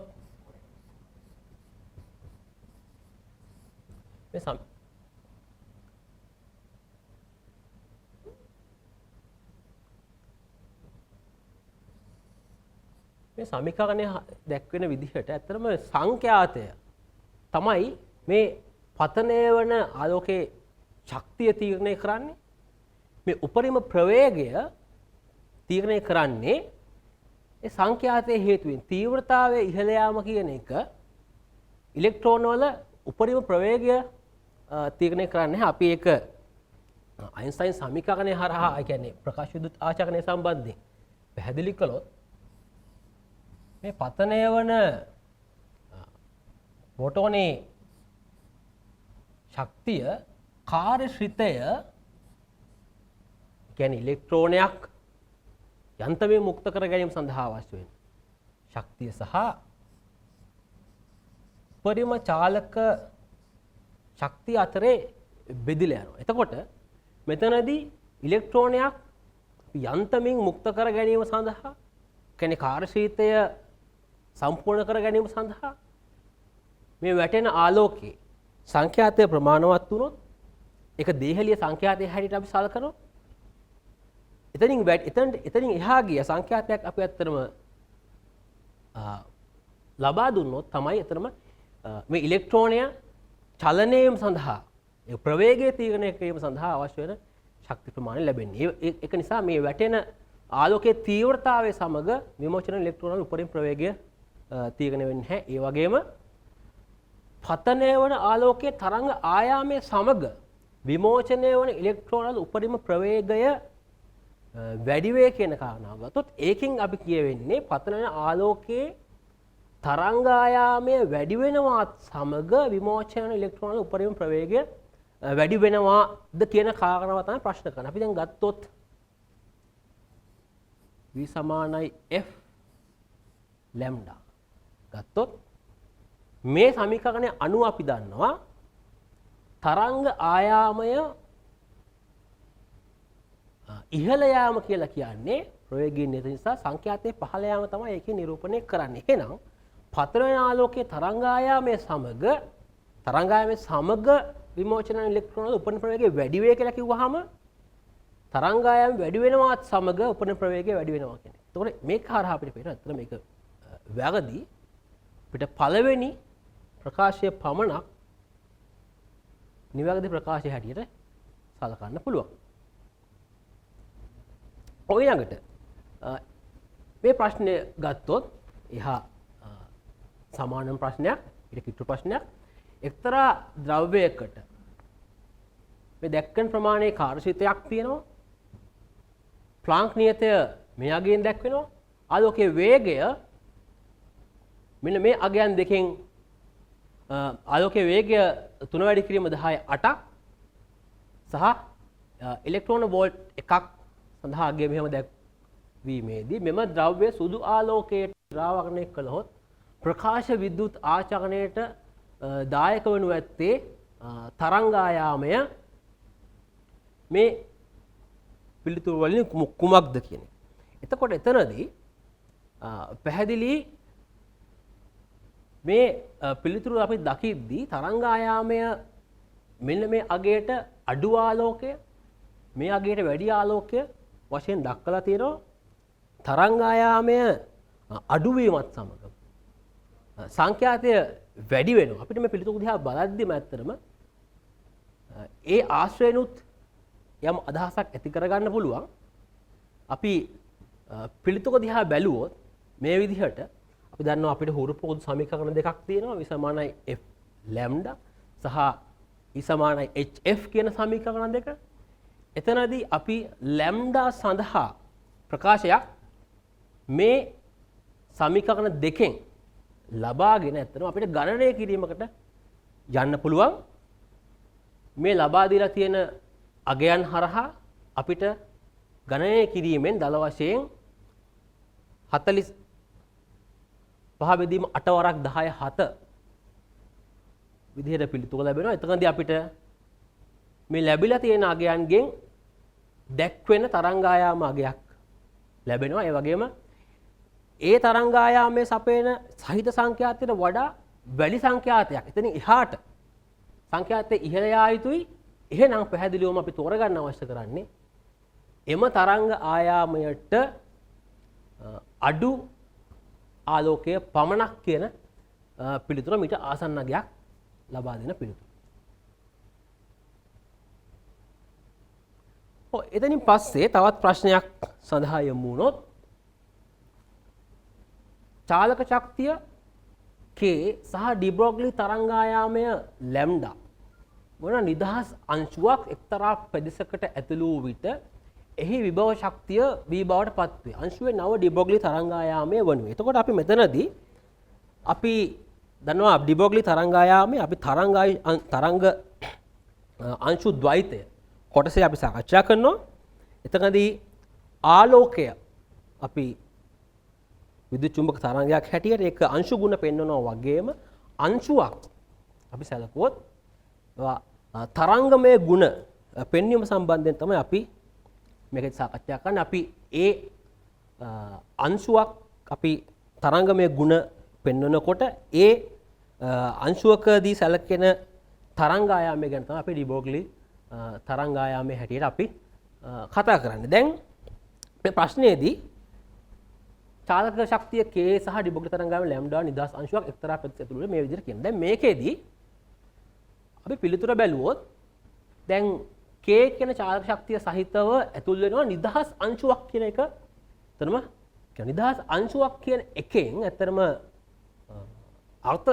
අර්ථය වෙන්නේ ඇත්තටම මේ විභව ශක්තියක් රහිතව ඇතුල් වෙනවා කියන එක. ශක්තියක් රහිතව ඇතුල් වෙනවා කියන එක. එතකොට අපිට ඒකේ ශක්ති මුලදී සහ පසුව ශක්තිය අපි මේ විදිහට ගත්තොත් අපිට පේනවා විභව ශක්තිය බිඳුවයි K චාලක ශක්තියක් සහිතව මේක ඇතුල් වෙනවා.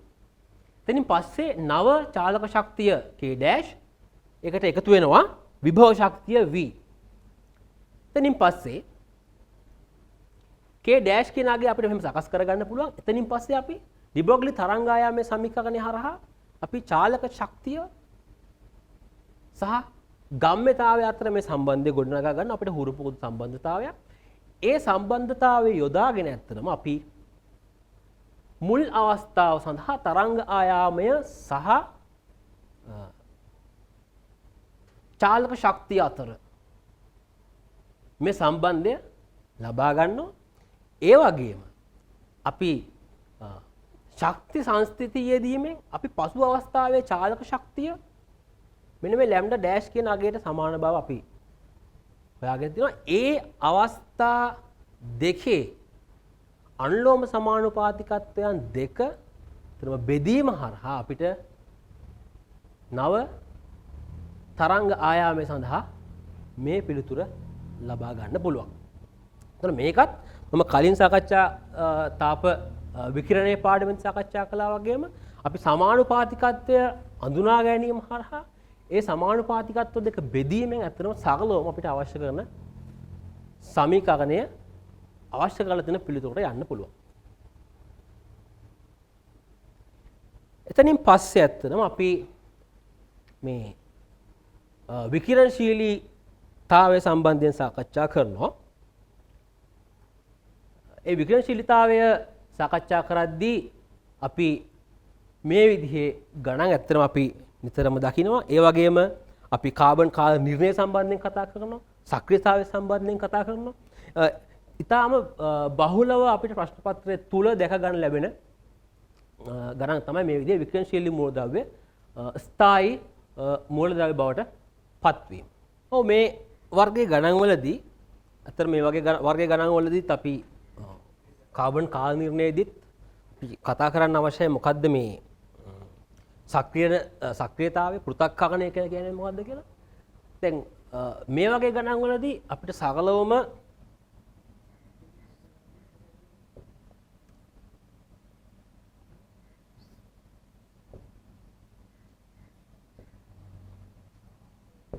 කරන්න පුළුවන් දෙයක් තමයි අපි මූල ද්‍රව්‍යයක් සැලකුවොත් අපි ඒකේ ස්කන්ධ ක්‍රමාංකය සහ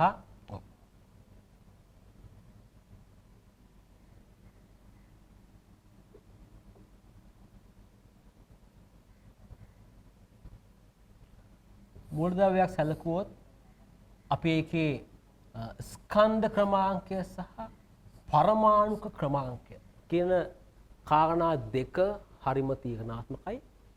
න්‍යෂ්ටියක් ඇතුලේ පවතින ප්‍රෝටෝන සංඛ්‍යාවේ සහ නියුට්‍රෝන සංඛ්‍යාවේ එකතුව එහෙම නැත්නම් අපි නියුක්ලියෝන සංඛ්‍යාව වශයෙන් හඳුන්වනවා ඒ වගේම Z කියන එකෙන් ඇත්තටම පවතින ප්‍රෝටෝන සංඛ්‍යාව සලකන්නේ. එතකොට මේ විවිධ විකිරණ ඇත්තටම ක්ෂය වීමේදී න්‍යෂ්ටියෙන් ඇත්තටම මේ සිදුවෙන සංඛ්‍යාත්මක වෙනස් වීම සමීකරණයක් තුලිත කිරීම හැටියට අපිට ලබා ගැනීමෙන් සරලවම පිළිතුරු ලබා ගන්න පුළුවන්. මෙහෙම ගත්තොත් මෙතනදී අපිට පේනවා X නම් විකිරණශීලී මූලද්‍රව්‍යයක් ඇල්ෆා විමෝචන කිහිපයකට පසුව මෙන්න මේ ස්කන්ධ ක්‍රමාංකය සහ පරමාණු ක්‍රමාංකය සහ ස්ථායි මූලද්‍රව්‍යක ක්ෂය වෙනවා. ඒහි අගය කුමක්ද කියලා ඇහුවහම අපි හොඳින්ම දැනගන්න අවශ්‍යයි ඇල්ෆා විමෝචනයක් කියලා කියන්නේ ස්කන්ධ ක්‍රමාංකයේ සහ පරමාණුක ක්‍රමාංකයේ මොන වගේ වෙනස්කමක්ද කියලා. ස්කන්ධ ක්‍රමාංකයෙන් එක 4ක් සහ පරමාණුක ක්‍රමාංකයෙන් එකක 2ක් ඉවත් වෙන බව අපි දැනගන්න අවශ්‍යයි. අලුත් මූලද්‍රව්‍ය මේ ආකාරයට හැදෙනවා මේ ආකාරයේ විමෝචනයක් සමග. දැන් මෙතනින් ඇල්ෆා විමෝචන කිහිපයකට පසුව කියලා සලකන නිසා අපි ඒකට යොදා ගන්නවා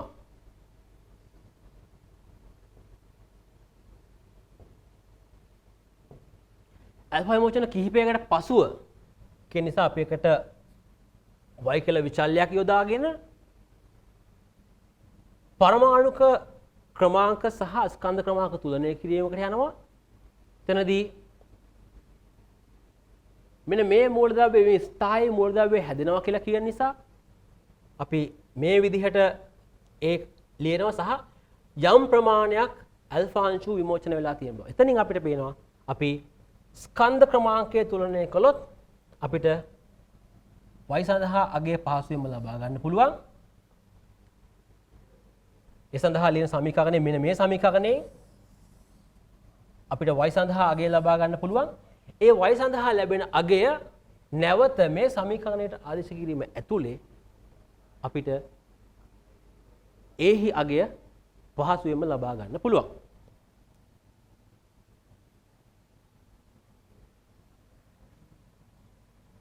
එතනින් පස්සේ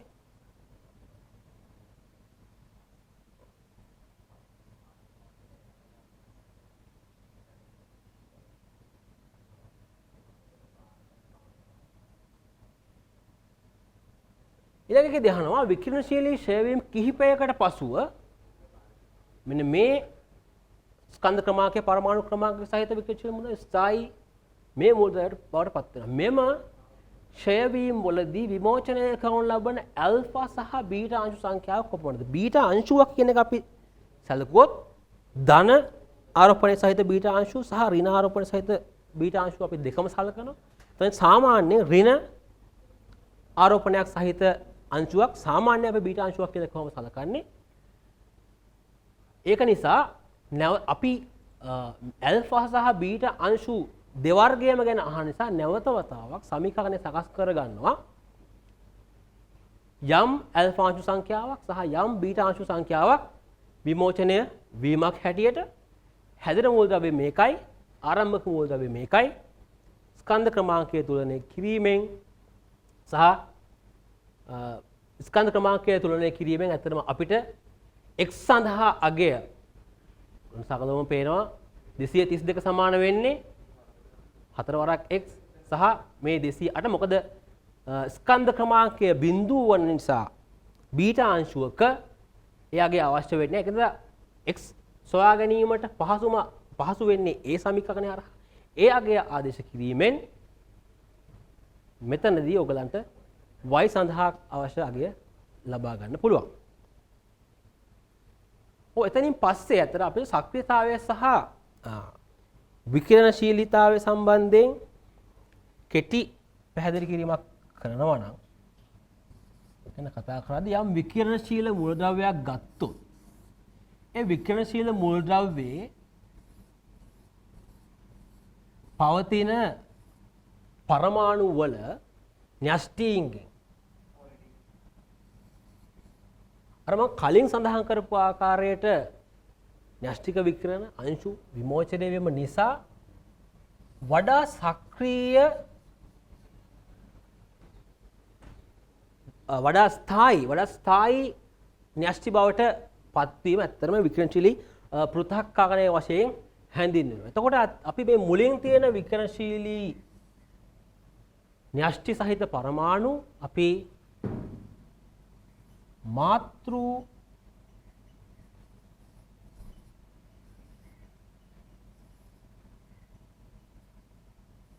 න්‍යෂ්ටි හැටියටත් එතනින් පස්සේ විකිරණය නිකුත් වීම නිසා සකස් වෙන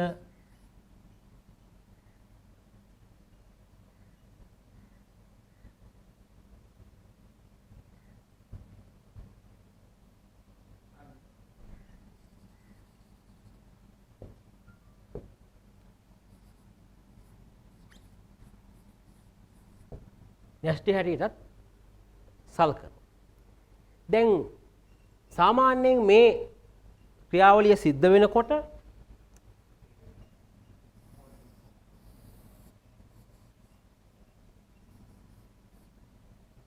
අපි පවතින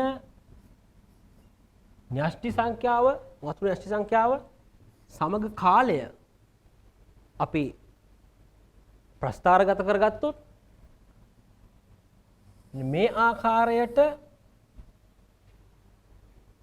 මේ සක්‍රිය මේ න්‍යෂ්ටි ක්ෂය වීමේ ශීඝ්‍රතාවය අඩු වෙලා යනවා. ඒ වගේම මේ පවතින න්‍යෂ්ටි සංඛ්‍යාවට අනුලෝමව සමානුපාතික වෙනවා සක්‍රියන පෘථක්කරණ ශීඝ්‍රතාවය. එහෙම නැත්නම් ඒක සමාන වෙනවා ඒක අනුලෝම සමානුපාතික වෙනවා සක්‍රියතාවයට. දැන් අපි මේ විදිහේ ගානකට ගියොත් විකිරණශීල සාම්පලයක ස්කන්ධය දෙගුණ කළහොත් පහත සඳහන් ඒවායින් කුමක් එහි සක්‍රියතාවය සහ අර්ධායු කාලය සම්බන්ධයෙන් සත්‍යද කියලා ප්‍රශ්නය අපි විමසලා බැලුවොත්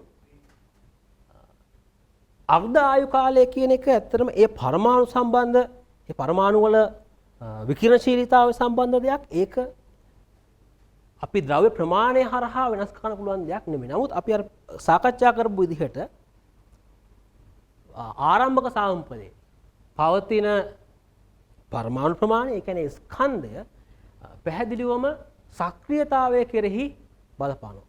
වැඩිපුර පරමාණු පවතිනවා නම් සක්‍රියතාවය ඉහළයි. එතකොට මෙතනදී අපෙන් අහනවා විකිරණශීලී සාම්පලයක ස්කන්ධය දෙගුණ කළහොත් පහත් සඳහන් ඒවායින් කුමක් එහි සක්‍රියතාවය සහ අර්ධ ආයු කාලය සම්බන්ධයෙන් සත්‍යද කියලා. මෙතන තියෙනවා සක්‍රිය අපිට කියන්නේ සාම්පලයක ස්කන්ධය දෙගුණ කරනවා කියලා. අර්ධ ආයු කාලය නොවෙනස්ව පවතී කියන එක අපිට මුලදිම තෝරගන්න පුළුවන්.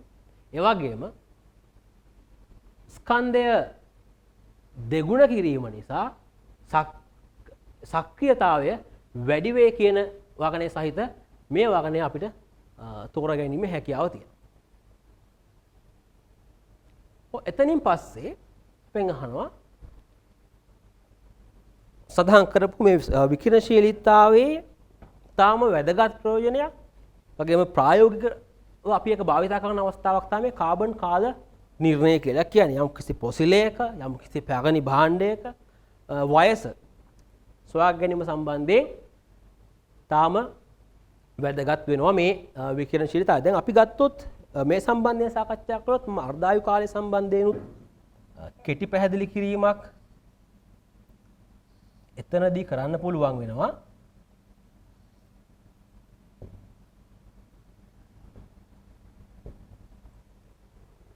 අපි යම්කිසි සාම්පලයක් ගත්තොත් මම ප්‍රශ්නය සඳහා අවශ්‍ය වෙන පසුබිමයි සාකච්ඡා කරන්නේ.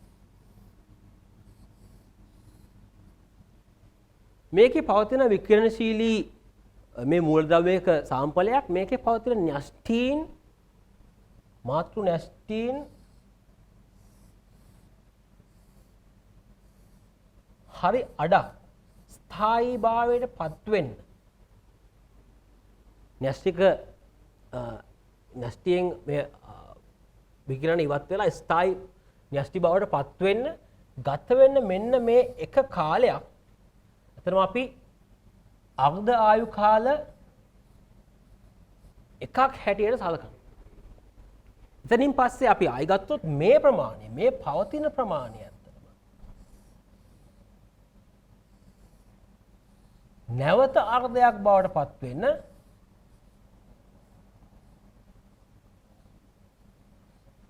තවත් අර්ධ ආයු කාලයක් ගත වෙනවා.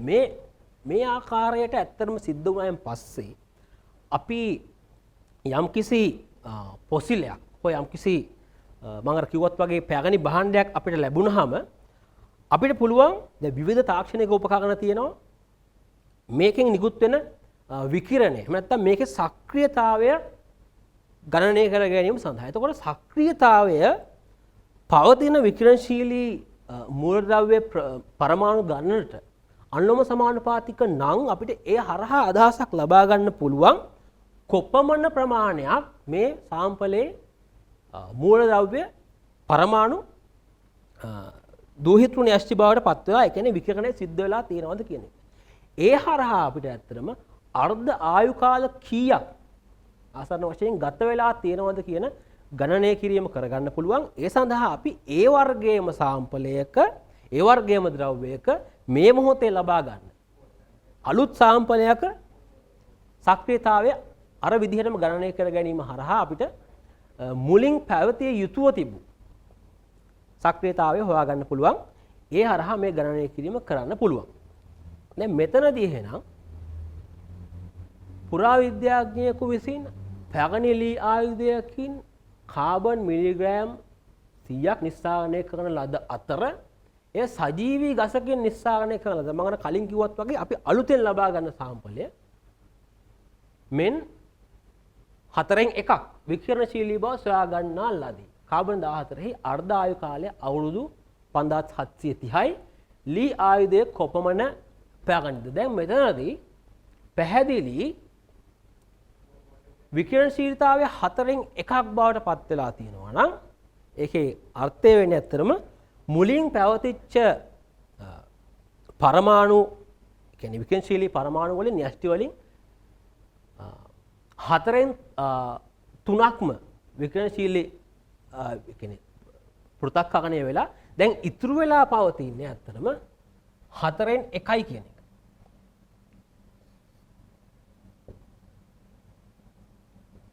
එහෙනම් අපිට සරලවම වටහා ගන්න පුළුවන් වෙනවා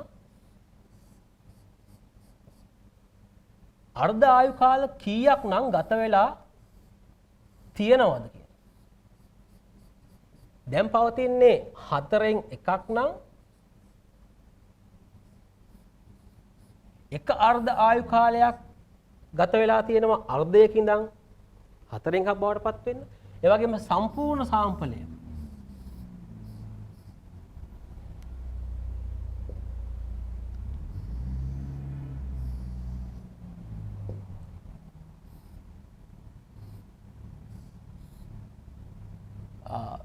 පවතිද්දී විකිරණශීල කිරීමේ හැකියාව සහිතව මෙතන තවත් අර්ධ ආයු කාලයක් ගත වෙලා තියෙන්න අවශ්‍යයි. එහෙනම් හරිම පැහැදිලි 4න් එකක් දක්වා විකිරණශීලීතාවය පහළ ගිහින් තියෙනවා කියලා කියන්නේ අර්ධ ආයු කාල දෙකක් පැහැදිලිවම ගත වෙලා තියෙනවා. අපිට කියනවා කාබන් 14හි අර්ධ ආයු කාලය අවුරුදු 5730යි කියලා. එහෙනම් අපිට ඒ 5730 වගේ දෙගුණයක කාලයක් මේ ලී ආයුධය පැගණි කියන පිළිතුරක ලබා ගන්න පුළුවන් වෙනවා. ඒ වගේම මේ වගේ ගානකදී ඊයම් කුට්ටියක තබා ඇති සිදුරක පතුලෙහි විකිරණශීලී ප්‍රභාවයක් තබා ඇත. සිදුර හරහා නිකුත් වන විකිරණ කදම්බය රූප සටහනේ පරිදි චුම්බක ක්ෂේත්‍රයක් හරහා ගමන් කිරීමට සලස්වනු ලැබේ. වෙන් වූ A, B සහ C කදම්බ තුන විය හැක්කේ. දැන් මේ විදිහේ ගානකදී අපිට අංශුවල ස්කන්ධය පිළිබඳව, අංශුවල ආරෝපණය සම්බන්ධව, ඒ අංශුව අතරම චුම්බක ක්ෂේත්‍රයක් ඇතුලේ මොන විදිහේ චලිතයක් ඇති කරනවද කියන එක, ඒ වගේම අපි චුම්බක ක්ෂේත්‍ර පාඩමේදී ඉගෙන ගත්ත යම් දැනුමත් අපිට භාවිතා කරන්න සිද්ධ වෙනවා. ඔයගොල්ලෝ දැක්කා කලින් හදපු ගණන් කීපයකදීම ඇත්තටම වෙනත් ඒකකවල කොටස් පාවිච්චි කරලා තියෙනවා ගානක් අපි සකස් කරද්දී ඒකෙන් පැහැදිලි වෙන්නේ ඇත්තටම අපිට මේ විෂය නිර්දේශය ඇතුලේ තියෙන හැම කොටසක් සම්බන්ධයෙන්ම විශේෂයෙන් ඔයගොල්ලෝ දැක්කා කලින් හදපු ගානේදී යාන්ත්‍ර විද්‍යාවෙන් කොටසක් පාවිච්චි වුණා දුෂ්ටාවිතාවය සම්බන්ධයෙන් අපි කරපු ගානකදී. ඒ වගේම දැන් මේ ගානේදී ඇත්තම චුම්බක ක්ෂේත්‍රයක් ඇතුලේදී ආරෝපණ වල චලිතය සම්බන්ධයෙන් අපිට අවශ්‍ය වෙනවා දැනුම. එතකොට ඒ දැනුම ඇත්තටම මෙතනදී අදාළ වෙනවා. දැන් මෙතනදී සිදුර හරහා නිකුත් වන විකිරණ කදම්බේ රූප සටහනේ පරිදි චුම්බක ක්ෂේත්‍රය කරා ගමන් කිරීම සලස්වනු ලැබේ A හා B. දැන් එතකොට කිසිම අපසාගනයක් නැතිව ගමන් කරන්නේ පැහැදිලිවම ගැමා අංශුව කියන එක අපි දන්නවා. ඒ වගේම මේ අපගමනයන් දෙක ඇල්ෆා සහ බීටා අංශු වලින් ඇති කරන්නේ අපිට ගත්තොත් බීටා අංශුව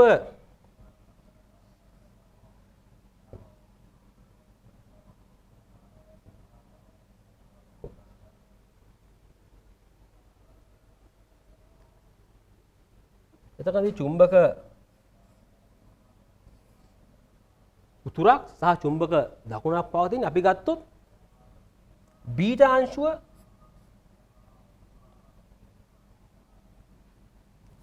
ඍණ ආරෝපණයක් සහිත අංශුවක්. බීටා අංශුව ඍණ ආරෝපණයක් සහිත අංශුවක්. අපිට ඒක මොන පැත්තටද අංශුව වක්‍ර වෙන්නේ කියන එක සොයා ගැනීම සඳහා අපිට ඒක මත ක්‍රියාත්මක වෙන බලය සොයා ගන්න අවශ්‍යයි.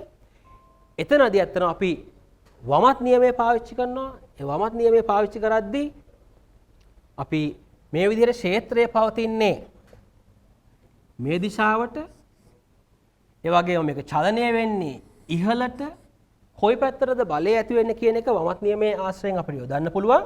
නමුත් ඊටාම ප්‍රවේශාන්විත කාරණාවක් තමයි මේක ඍණ අංශුවක් වෙන නිසා අපි ධනාංශුවක් සඳහා වමත් නියමය යෙදීමෙන් ලැබෙන දිශාවට විරුද්ධ දිශාවට අපසාගනයේ සිද්ධ වෙන බව අපි වටහා ගන්න අවශ්‍යයි. ඒක නිසා මෙන්න මෙතනදී මේ අංශුව බීටා අංශුවක් හැටියටත් මෙතනදී මෙහෙනම් මේ අංශුව ඇල්ෆා අංශුව හැටියටත් මේ අංශුව ගැමා අංශුව හැටියට අපි ලබා ගන්නවා. ඒ වගේම වක්‍රතාවයේ දිහා බැලීමෙන්මත් අපි දන්නවා ඇල්ෆා අංශුව වඩා ස්කන්ධයෙන් වැඩි නිසා ඒකෙදි අඩු වක්‍රතාවයක් වගේම බීටා අංශුව ඊට වඩා ස්කන්ධය අඩු නිසා වැඩි වක්‍රතාවයක් අපිට දැක ගන්න පුළුවන්. ඒ කාරණාවෙනුත් මම හිතන්නේ අපිට මෙතන පිළිතුර ගැන අදහසක් ඇති කරගන්න පුළුවන්. මෙතනින් පස්සේ අපි රචනා ගානකට ප්‍රවිෂ්ඨ වෙනවා. එක්ස්රේ සම්බන්ධයෙන් අපි ප්‍රකාශ විද්‍යුත් ආචාරණය සම්බන්ධයෙන් කතා කරලා ඇත්තටම ඒ ක්‍රියාවලිය අනික් පැත්තක සිද්ධ වීම හරහා තමයි අපිට ඇත්තටම එක්ස්රේ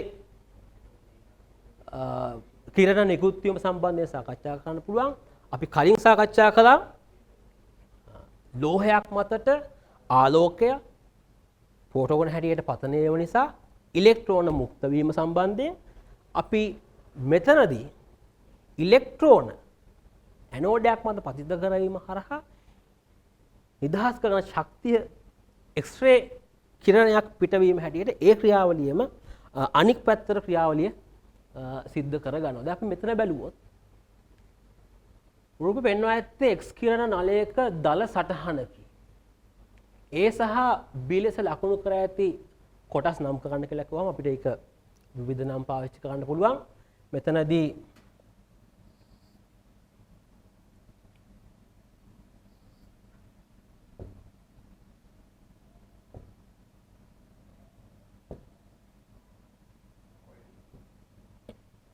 එතකදී ඒ කොටස ඇත්තටම අපිට ඇනෝඩය එහෙම නැත්නම් අපිට ඉලක්ක ලෝහය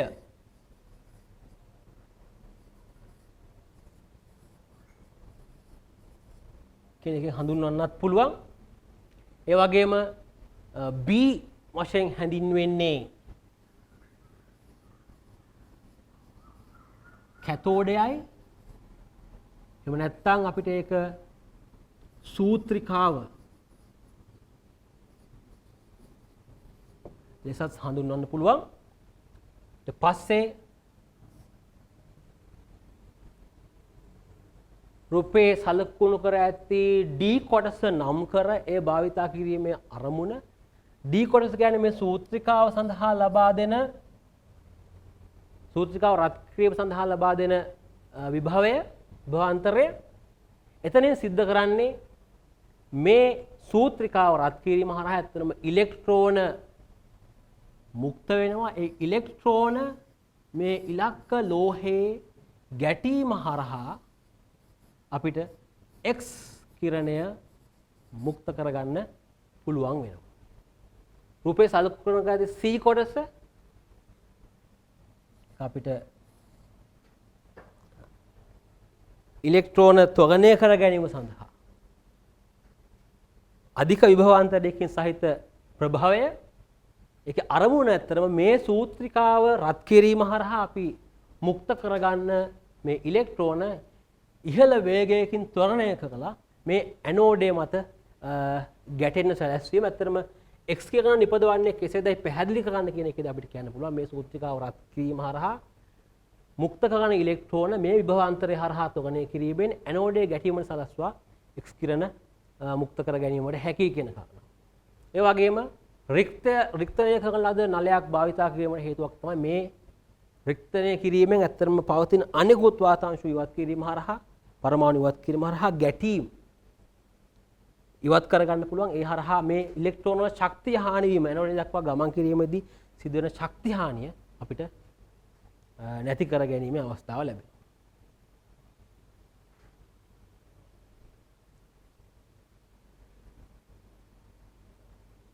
එතනින් පස්සේ ඒකේ යම් කිසි සංඛ්‍යාත්මක ගණනය කිරීම කීපයක් තියෙනවා. එතනදී X කිරණ නලයක සැපෙන් වෝල්ටීයතාවය මෙන්න මේ අගය. ඒක තමයි අපි අර ඉලෙක්ට්‍රෝන ත්වරණය කිරීම සඳහා යොදාගන්නේ. ඒ වෙත ළඟා වන ඉලෙක්ට්‍රෝන එක උපරිම චාලක ශක්තිය කිලෝ ඉලෙක්ට්‍රෝවෝල්ට් වලින් ගණනය කරන්න කියලා තියෙනවා. අවශ්‍ය කරන අගයන් දෙන්න අපි පිළිතුර දිහාවට ගියොත් මෙතනදී අපි මුලින්ම අහන්නේ ශක්තිය කිලෝ ඉලෙක්ට්‍රෝ වෝල්ට් වලින් ගණනය කරන්න කියලා. අපිට කියනවා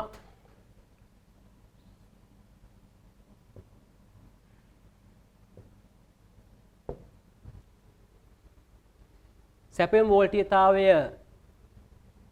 CI කිලෝ වෝල්ට් කියන අගය අපිට මෙතනින් ලැබෙනවා.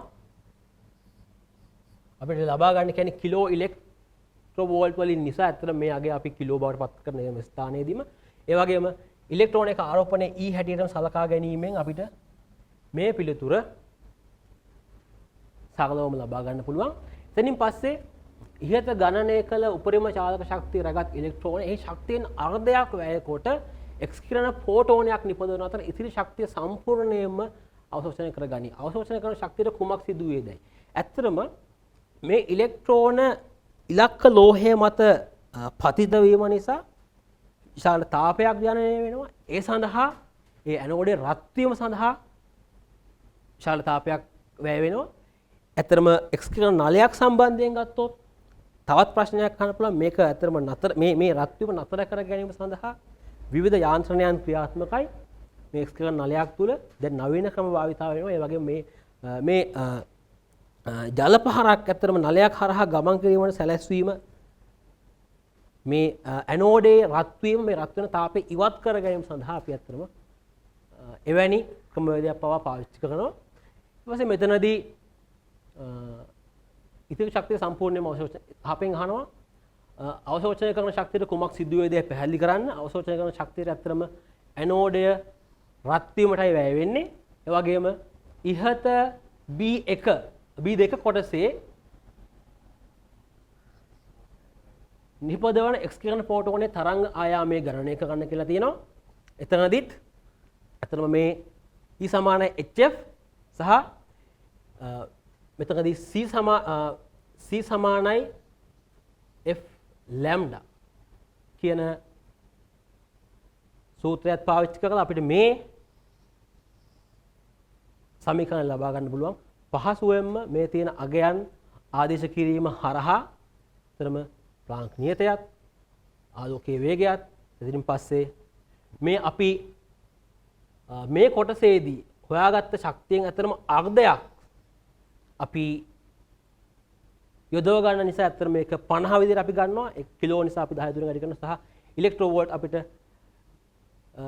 ගුණ සුළු කර ගැනීමට අවශ්‍ය නිසා අපි ඉලෙක්ට්‍රෝන එක ආරෝපණය දුරත් කරලා ලැම්ඩා සඳහාගේ මේ විදිහට අපි ලබා ගන්නවා. ඔය ඒ විදිහට අපේ ඇත්තටම ඒ ලැබිච්ච කෙටි කාලය ඇතුළතදී අපි කරපු මේ පුනරීක්ෂණය විෂය කවුන් සහිතව ප්‍රශ්න සහිතව අපි කරපු සාකච්ඡාව අවසන් වෙනවා. ඊළඟට අපි අවස්ථාව ලබා දෙන්නේ මේ සම්බන්ධයෙන් ඇති වෙන ප්‍රශ්න ඔයගලන්ට තියෙන ප්‍රශ්න මේ ඒකකයේ සම්බන්ධයෙන් අහන්න. මේ ලැබෙන කාලය ඇත්තටම හොඳින් ප්‍රයෝජනට අරගෙන ඔයගලන්ට තියෙන ප්‍රශ්න ඉදිරිපත් කරන්න අපි යම් සාකච්ඡාවක් ඒ හරහා ලබා ගමු.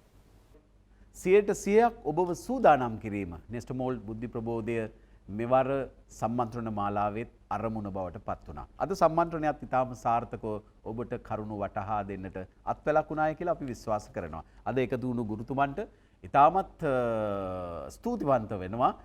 බස්නාහිර පළාත් අධ්‍යාපන දෙපාර්තමේන්තුව වෙනුවෙන් සහ නෙස්ටමෝල්ට් වෙනුවෙන් නෙස්ලේ ලංකා සමාගම වෙනුවෙන් සම්මන්ත්‍රණය ඔස්සේ දරුවන්ට දැනුම ලබා දීම පිළිබඳව. සම්මන්ත්‍රණය අවසන් නැහැ. දැන් ඔබේ වාරය. ඔබට ගැටලු තියෙනවා නම් ඔබට ප්‍රශ්න තියෙනවා නම් ඉදිරිපත් කරලා විසඳ ගන්නට ඔබට ලැබෙන වාරය. අපි ගුරුතුමන්ටත් ආරාධනා කරනවා තවදුරටත් අපේ දරුවන් වෙනුවෙන් ආදරයෙන් රැඳෙමින් මේ ගැටලු निराකරණය කරගන්නට ඔවුන්ට අත්වැලක් වන්නට කියලා. නිසා දුවේපුතේ ඔබේ ප්‍රශ්න ඉදිරිපත් කරන්න, ගැටලු විසඳ ගන්න. ඒ අතරතුර ඔබට මතක් කරනවා යම් හේයකින් ඔබට මේ සම්මන්ත්‍රණයේ කොටස් මගහැරුණා නම් නුදුරු දිනකදී ශ්‍රී ලංකා සමාගමේ YouTube නාලිකාව ඔස්සේ මේ සම්මන්ත්‍රණය නැවත ඔබට පරිශීලනය කරන්න පුළුවන්, දැක බලා ගන්න පුළුවන්, කරුණු වටහා ගන්නට පුළුවන්. ඒ වගේම මේ සම්මන්ත්‍රණ මාලාව පිළිබඳව සහ මේ අධ්‍යාපනික සත්කාරය පිළිබඳව තොරතුරු දැනගන්නට ඔබට පුළුවන් නෙස්ටමෝල්ට් Facebook page එක පරිශීලනය කිරීම හරහා. ඒ නිසා ඒ වෙතත් එකතු වන්නට කියලා ඔබට ආරාධනා කරනවා. එහෙනම් සම්මන්ත්‍රණයේ ඉතිරි කොටස් ටික ඉදිරියට කරගෙන යන්න ගුරුතුමන්ට නැවත ආරාධනා කරනවා. ඔබට ජය ප්‍රාර්ථනා කරනවා. හොඳින් ගැටලු විසඳා ගන්න. වාසනාවක්.